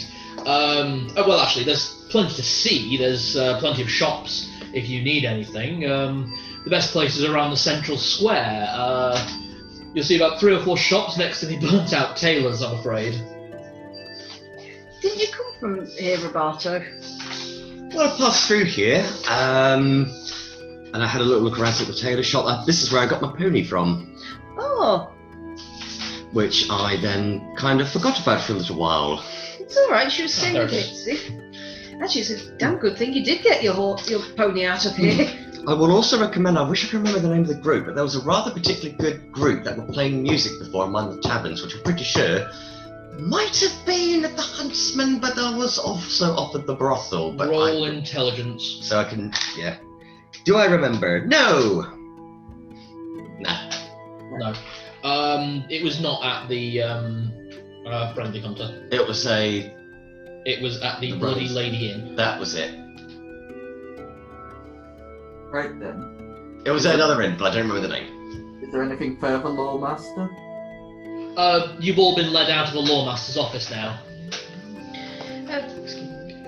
Is it Captain Baylor? That's right. So, what shops do you sort of have in the central? I'm thinking. I mean, you can probably tell I'm illusionist. I'm thinking bookshops, herbalists, that sort of thing. We have a few shops of that style. Absolutely. We don't have one particular bookshop. We do have a local mage in town. He might be away just at the moment, so I'd probably recommend trying to go to the shop early morning if you want to see him. Okay, that would be fine. Yes. What's this mage's name? The mage's name is Thalryndd.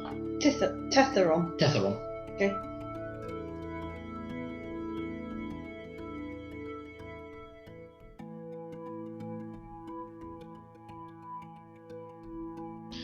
You'll find him just out towards the eastern gates, and that's where he sets up shop.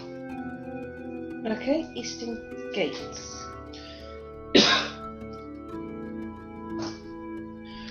I think the place that you all want to see at the moment will be the jewelers, and then I can direct you towards the friendly huntsman. Mm-hmm. All right then. Jewelers. Yes, that's where the merchant's wife attacked her daughter. Oh, of course. Yes. So out of the Lawmaster's office, he leads you left, heading back towards where you saw your horses being taken on that crossroad, and where the road connects with heading north to towards the friendly huntsman, you see it's not particularly large, but it is a jewellery shop. The sign says closed, but Captain Balan knocks on the door. There's some scuffling and shuffling inside, and out steps at one time may look well-to-do, very well put together, middle-aged dwarven man with very thin reading glasses and deep black marks around his eyes from lack of sleep. He goes, "Captain Balan, what are you doing here?" I brought a healer, if that's quite alright, Johan. Yes, please, which of you is the healer? That would be me. Please, my daughter is inside. I have the chalice as well. I enter in. That is if they'd be okay with that. The more healing, the better, please. Mm-hmm. So Alright. we. He leads you inside and takes you round the back into what looks like a little kitchenette area, and then leads you upstairs to what was clearly the living quarters of this shop. Inside, leading you upstairs, he leads you to a room where there is a young, no older than about 15. She's a human girl. And she's laid out in the bed, breathing evenly. Whatever first aid has been done appropriately.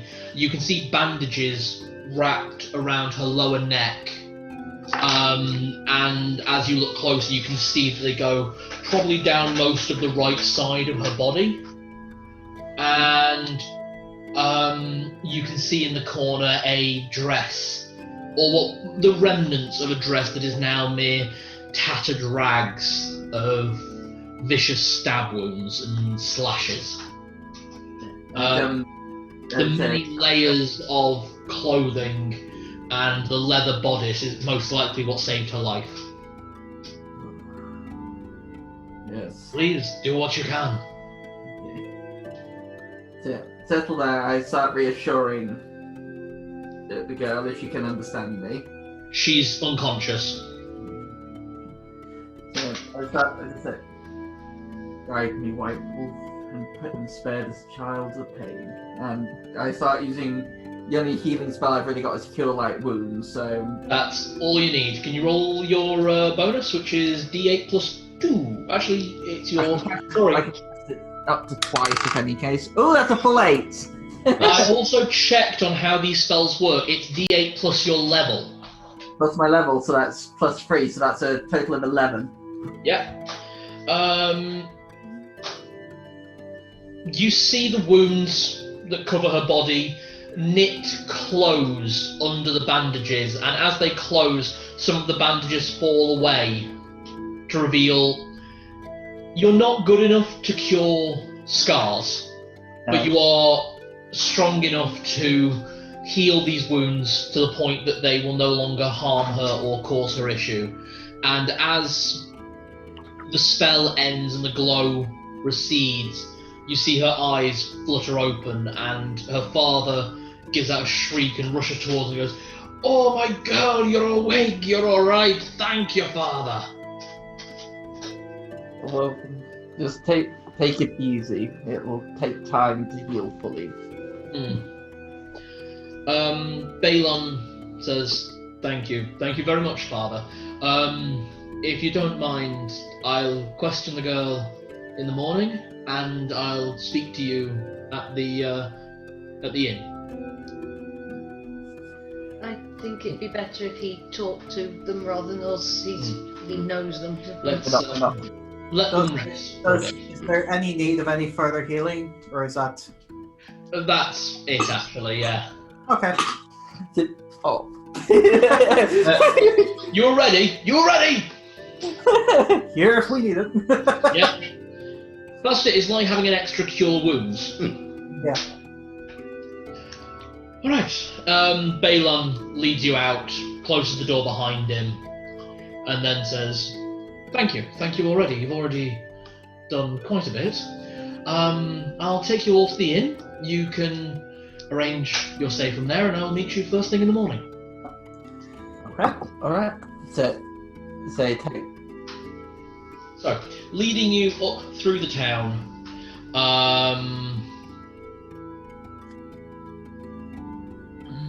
sorry, just making a very quick note. So, because we'll be resting for the night at this point, won't we? Yeah. As he gets close, this kind of look comes over his face and goes, I'll see you all in the morning. I'll be going elsewhere. Is there an issue? No, not really. It's just a bit of a bad habit of mine. If I go in, I tend to spend far more money than I should. But one last thing. Yes? I step up and I touch the bruise on the sides of his head. Isn't he the one that has the huge...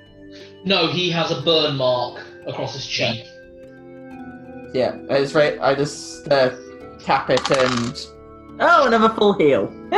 You see the burn suture up, and he winces as the skin tightens, but then it leaves just this large white patch across his cheek, where no hair will grow again, but you've healed him. Yeah, that's but it's all. I hate leaving. I hate seeing something that causes pain. Thank you very much. Have a good night. And he turns on his heel and walks away. All right. I owe that to the law. I owe that to the law master at the nearest opportunity too. You're So- really good at that. You are stood outside the drunken hunt. The Friendly friendly huntsman. huntsman. So we've got, They were not in Skyrim. I've got 5 or 6 names. Yeah, friendly huntsman inn.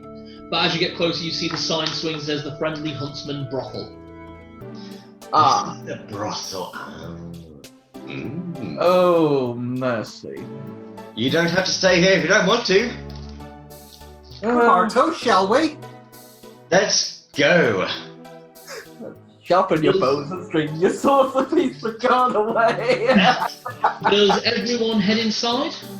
Already gone. They're gone. Yeah, of course. They are. I quietly tap Father Zed's arm. Father Zed, I'm really sorry. I'm going to sound really stupid now. What does brothel mean? You know, have you ever heard of a place where people sell their bodies? Yes, and Clive's got some girls that do that, and they stay in his building. Yeah. Well, this is a building devoted to that business. Oh, that's what I meant by too much money. Oh my gosh! I thought you just meant the beds were really nice. Well, that too.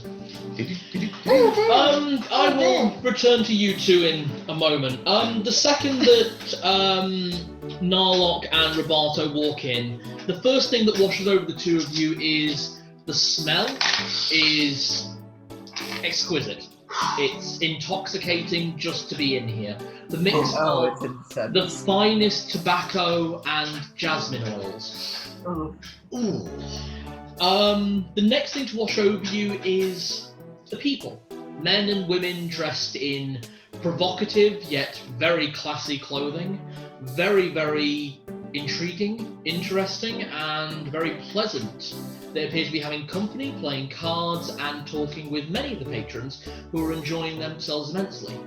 The third thing to wash over you is the music. The sound of harp strings played so exquisitely you could almost drift off into a trance. And I need both of you two to make wisdom saving throws. Oh, mercy. Against a spell. 19. Got to roll 15. 15 or more, oh god. 19! 19! Ah! Fine! You both fail. That's very strong. You are both overpelled by a great compulsion.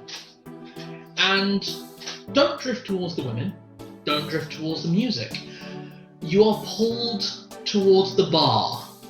Bah. And when you get there, I need both of you to tell me how much money you have on yourselves right now. Every Every penny that you own. In gold, cash. Lord of all. I will send it by message. Okay. Shall I message or? Just tell me. Actually, so 20 plus. I have. Actually, yeah, you can pass me some paper if you want. Yeah. I'd rather write down. Thank you, Jimmy. No problem.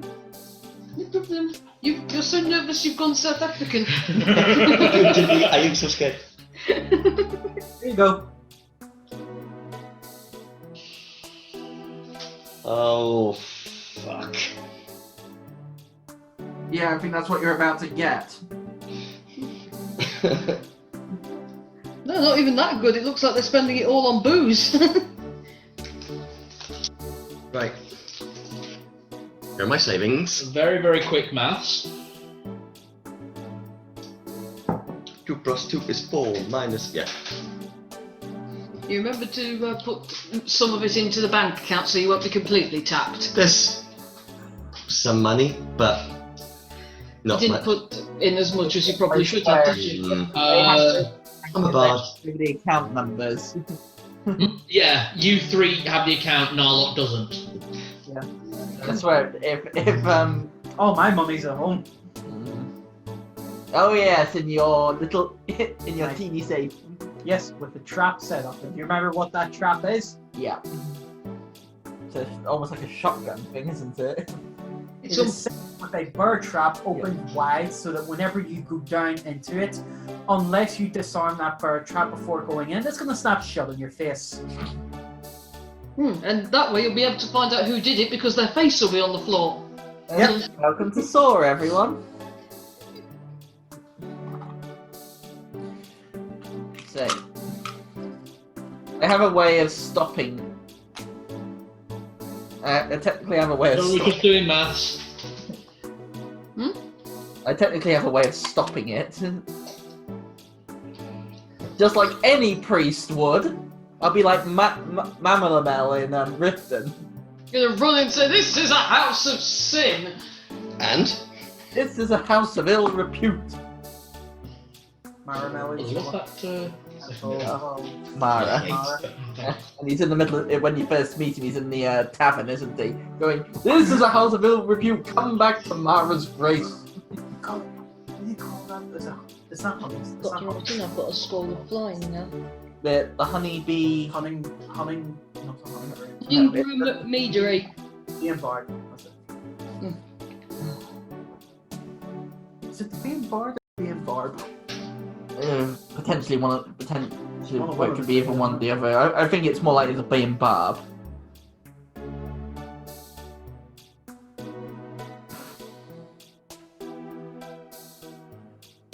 Yes, So, the two of you have,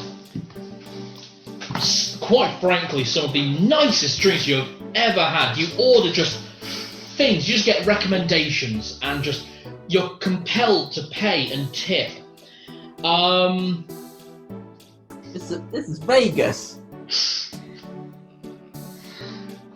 Fuck that bitch, this is Vegas. Funds. Okay, you might turn into jackasses. Chris, I will send you what you have left of everything you sent me. Okay. Oh dear. So, are we going to step in Celadine? I think we ought to. They ran in quite quickly, didn't they?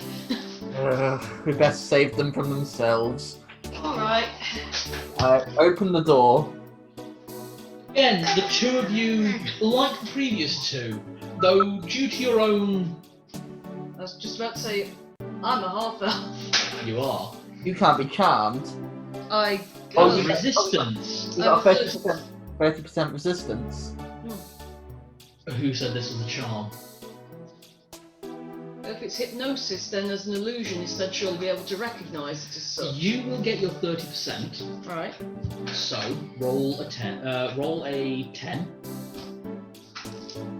If you roll 3, 2, or 1, you'll outright not have to roll or be affected.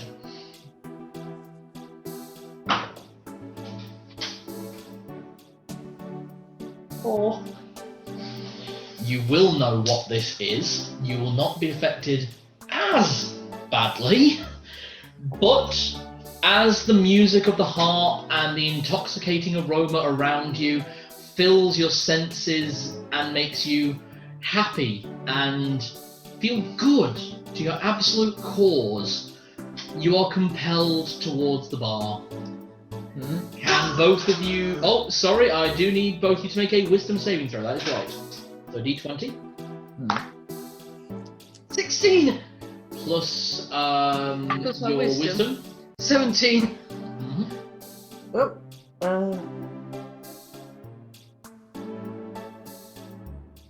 Wisdom. Yeah. 22. So close. What the fuck, Cal? I rolled a 19. There's no way I could have beaten that. I have a story, and this will all be recompensated. Can I at least get the opportunity to use a spell? What spell? Dispel magic. Oh. You're still compelled to drink. It's not magic. Huh? There is something very specific going on. The music. And you will... That would still be a spell. The harp, isn't it? I will get there in just a moment. Can both of you give me your total finances? Preferably your platinum and gold pieces. I've only got 19 gold, 5 electrum, 19 silver, and 19 copper. I bought a horse. Yeah, to be honest, there's jack shit they can take from me. Alright, Nick, you're down to 10 gold pieces, but you lose all your electrum as well. Yeah, that's fine. 5 electrum isn't much, and I hate electrum anyway. It's entirely pointless. Do you want the silver and copper as well? Just the platinum and gold, please. Don't have any platinum. I deposited most of mine in the bank. Let's Same say here. here. Down to 10 gold, lose your electrum. I You have- do also have some of the nicest drinks you could imagine. Did you? I had 149 gold and 15 platinum. Now I have 67 gold. You've halved it, basically. No, all the platinum's gone. as well. Minus 70%. Yeah, I had quite a fair bit of money, platinum, gold. This is why you don't walk around with money loads. It's basically like encounting the Thieves Guild. There's a little while you all enjoy some very gorgeous drinks, and they're very nice, and you're enjoying the atmosphere and the situation, and then as the music changes from a harp to a small band, the compulsion ends. You're no longer under the compulsion to continue spending so much money, and then you look down at your coin purses and see how much you've all spent. Oh. 9 gold? Oh. What on earth was I thinking of? It's I wonder how much a woman would cost. Narlock. I was just quietly weeping. There's Second, Narlock steps outside and closes the door, and you just hear. He walks back in. That's better. as you walk back in, an arm lands on your shoulder. Uh-oh. Oh, Shit. I got it. Fuck. Oh shit.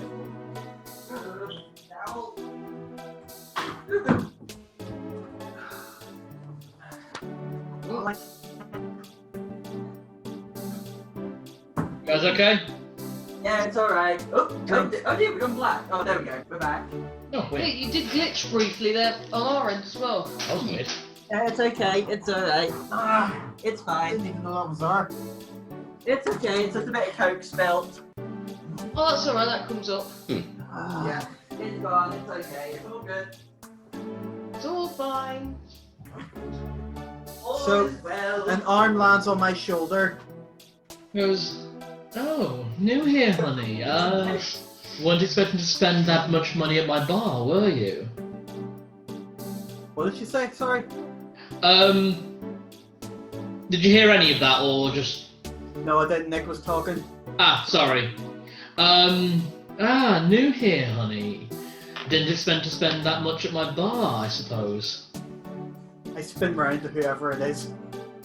Next to you is a very attractive drow woman, dark elf, with long silver hair, wearing a dress that can only be described as classy and sexy at the same time. And the best description, however, is as beautifully tall Lady Afandes is. This woman is beautifully busty. I just sort of change my complexion and just go. Well, at least it's going to a good place. Maybe it's a good thing I shaved today. You couldn't afford me, but you are charming. How about I get you and your friends an extra drink? On the house. That would be most appreciated. She heads to the bar, and all four of you now see her. Is Nick still in the room? Yep, I'm here. Okay, cool. Sorry, just can't see you, so I'm not sure. Yep, so now I have to go and just do something quickly. Alright, I'm just trying to find something as well.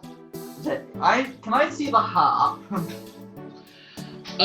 You can see the harp on the stage. It is massive.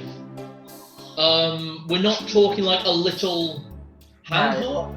It's one of the big standing harps. Yeah. It looks like it's made of ebony, and the strings are like hair.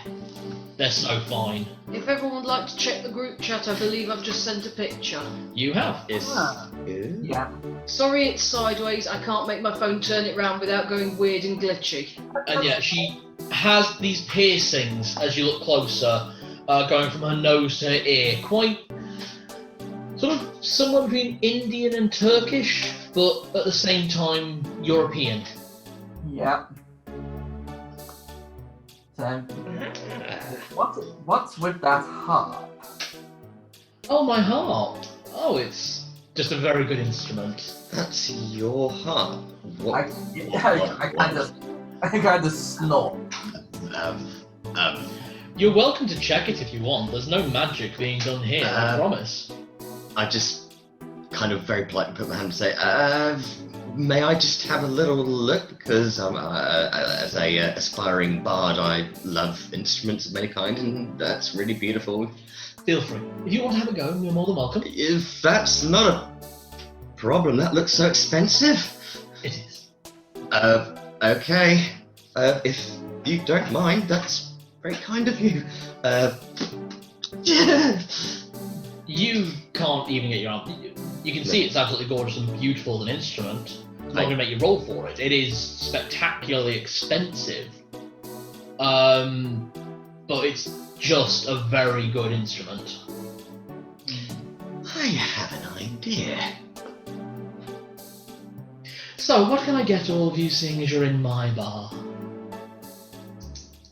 Well, if it's possible, a room for the night. I didn't introduce myself, but you already know my name. Miss Tilly, yes? Tilladrilla Esperon. Clive said Tilly. Clive sent you. Yes, reaching into my pack, I'll just hand it to Lester as he gave us for her. She unfurls and goes, "Oh, you're friends of Clive! Oh, I see. Oh, I'm so sorry. If I'd known you were friends of Clive, I wouldn't have done my little trick."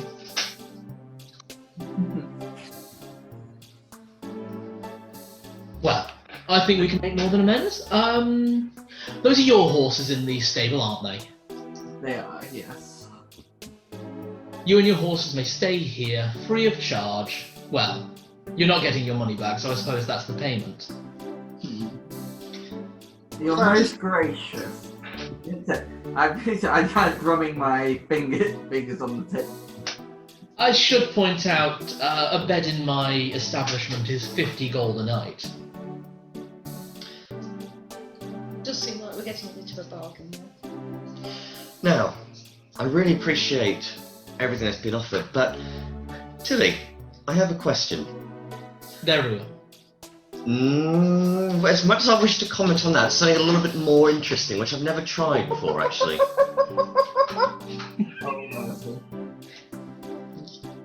You're an incredibly talented musician. Yes. You are a bard as well, I presume. Oh, yes. I would like to challenge you to a bard-off. Let's say that you and I put our instruments at test. We pick one instrument that we know that we're proficient at. There's going to be a naked halfling digging holes soon. I'm intrigued. Let's say, if I win, we can have all of our original coin back. If you win, then you can have the rest of the money that's in my coin purse. Are you sure you want to make that wager? I mean, your money could still go to this establishment, and you get something in reward for it, at least. I mean, I'm just saying, I don't like taking money from people without warning them, but I am a very good musician. Why don't you ask her for lessons? Or, how if I was to make contributions... Good idea, Celadine. If I was to make contributions towards this establishment, and in return, you give me lessons.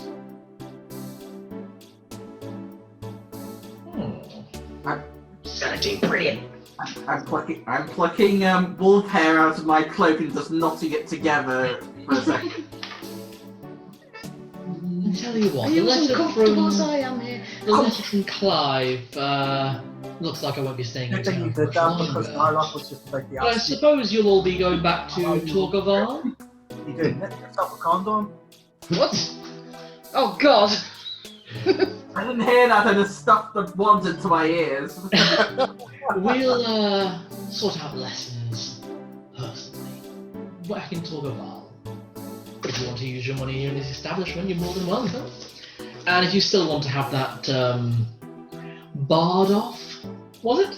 A bard off, it was indeed. I suppose we could do that now. And tell you what, I'll make it fair. If, on the off chance you win, then you and your friends will have your money back and you will stay here free of charge. If you lose, I take the rest of your money. Your friends may keep their money, of course, then you're not betting their money. And I'll make sure there's some accompaniment in your bedchambers this evening. I can't see it fair to steal money from an aspiring bard.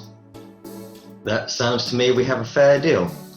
If I may ask, how much is said accompaniment? What?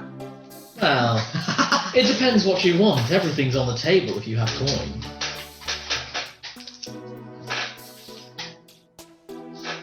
A partner for the evening. Oh, we're not quite as good as some establishments, but a bit easier for the farmers and the guards. So, an hour or the whole evening, or each night that you're here. Let's say an hour tonight, and we'll go from there. Hour tonight, that will be 40 gold. 40? 40. I pay. We're here to dance naked in the town square and seduce the... And what of you two? I'm sure I have something that caters to anyone's interests. What? Do you just want the bed, or do you want the bed warmed, Father? I believe I shall keep my integrity, thank you. Well, if you change your mind, we're open 24/7. Just call down and someone will call right up. And you, my little elfin princess? Protection instinct! Protection instinct! Great adventure! So I just wanted to note Saladina's gone completely crimson from. Oh yes, she will have. Tell you what, I'll pick something out special for you. Don't worry. Now, No, shall we go wait, to the stage? I don't have that money. I don't have that kind of money. And what? Tell you what, when your friend loses, I'll count it as even. Speaking of which, straightforward music, no magic, no suggestions, straightforward playing. Oh, that's the only way I do it. So, Good. everything. Get your key, and we'll go up together now. If you, Stop giving us any keys. I just turned to the rest of the group like, even if I lose, I can always make money on the road somehow, some way, but I'm looking forward to this. 3 rolls. if You will have to beat my 3 rolls against the 4th stat, and I know what that is. It's fine. Hold on, I can't. Hold on, guys. If you do not want that from him or her that comes up to your room, just ask for a massage and they will leave peacefully, and then keep. Then at least you get something out of it. All right. Alright. So you're going for 3 dice all at once. I've never Alright, left we're going to do Torgaval. 1 apiece. One apiece. I've only been So- out to Torgaval like 5 days. What's your performance check? My performance check. Your daddies say. I know. Performance check is at 6. I miss my dad's. You're gonna have to roll very well. I'll be honest. But hey, this is the fun of it. Speaking of Right, which, I'm not trying to be cocky here. what was the stat on those buttons, by the way? Gives you a +1. Oh, Are you sure? I think it might be a +5, Cal. I think the halfling buns might give you a +5. Let me check. Oh, you gave that dickhead a +5? What? I'm pretty sure. Oh yeah, the dickhead. The halfling sweet buns, hang on. Oh, yeah. Next non-combat roll +2. Sorry, so split the difference. +2. +2. Next Thought it non-combat. was. So just a slight edge for the first roll. Yeah, that's fine. So you're rolling at +8 for that first roll? Mm-hmm. Just a little bit of courage. Okay. Shall I need to give my number out? Yeah. 25. Wow. 34. Oh, Nat 20. well done. Which has a +14 modifier. So I'm literally just like, Yeah, the harp playing is... It's ethereal. I'm just thinking, I might lose it, but I'm gonna get laid. Yeah. Oh, 7. 34. I'm not Well joking. done. He just rolled another nat 20. She's rolled 2 nat 20s in a row. I lost. Right, to prove that you're not... They're not weighted, loaded dice, you're I've just gonna given get him one of mine. Okay, last one. I accept defeat. Yeah, definitely lost. What was that? 8. You're the one. No, you roll a 2. Ah. 26 on that last roll. Yeah. So at least it wasn't 3 20s in a row. You made your fair point, and here's my coin. Thank you. And, I am sorry for the slight humiliation. There'll be someone very pleasant upstairs for you. No, don't apologise. It's actually nice to see how you perform and at least get some more inspiration. So, attending to your rooms, you're all given keys. I will lampshade the end of this, and you may all confer what you want to do out of, and this is where we'll pick it up next session. But to each of your rooms, awaiting Narlock is a very attractive human woman in just a bathrobe and just waiting for you to come in. Narlock is attractive too. Please be Cinderella. Please be Cinderella. Oh, Celadine, upon arriving in your room, Tilly did not know exactly what took your fancy, so there are 2 people waiting for you. What? A man and a woman, both half-elves. Both in, send one of us away or we can both stay. That's the man. And we will shade there. And likewise, Roberto, in your room there are 2 people waiting for you, both women. She said she'd compensate. And lampshade. Zed, yes, there is someone waiting for you in your room. A man and a woman, again, couldn't get a read.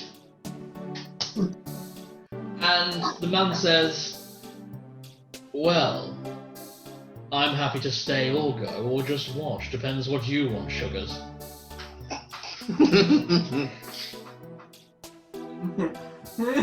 And lampshade. Kibbles to stare with his jaw on the floor. I need an adult! Please don't tell me there's a bitch in there. Huh? Please don't tell me there's a bitch in there. Oh god, there's a girl dog! Poodle! Oh, Yes, no. there is.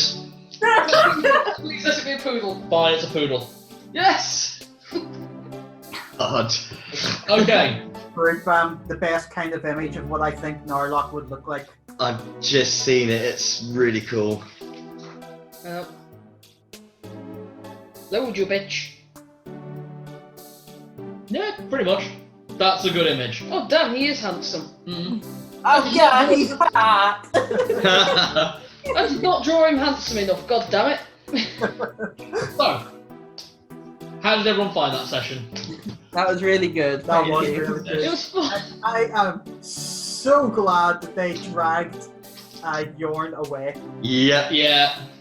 I was initially going to write him out of the story because I couldn't work out why the fuck you guys would want this guy with you. I literally rolled on a table and I came up with a stranger on the road wants to be taken to the next village but offers no reward and is rude. Well, at least you got it that.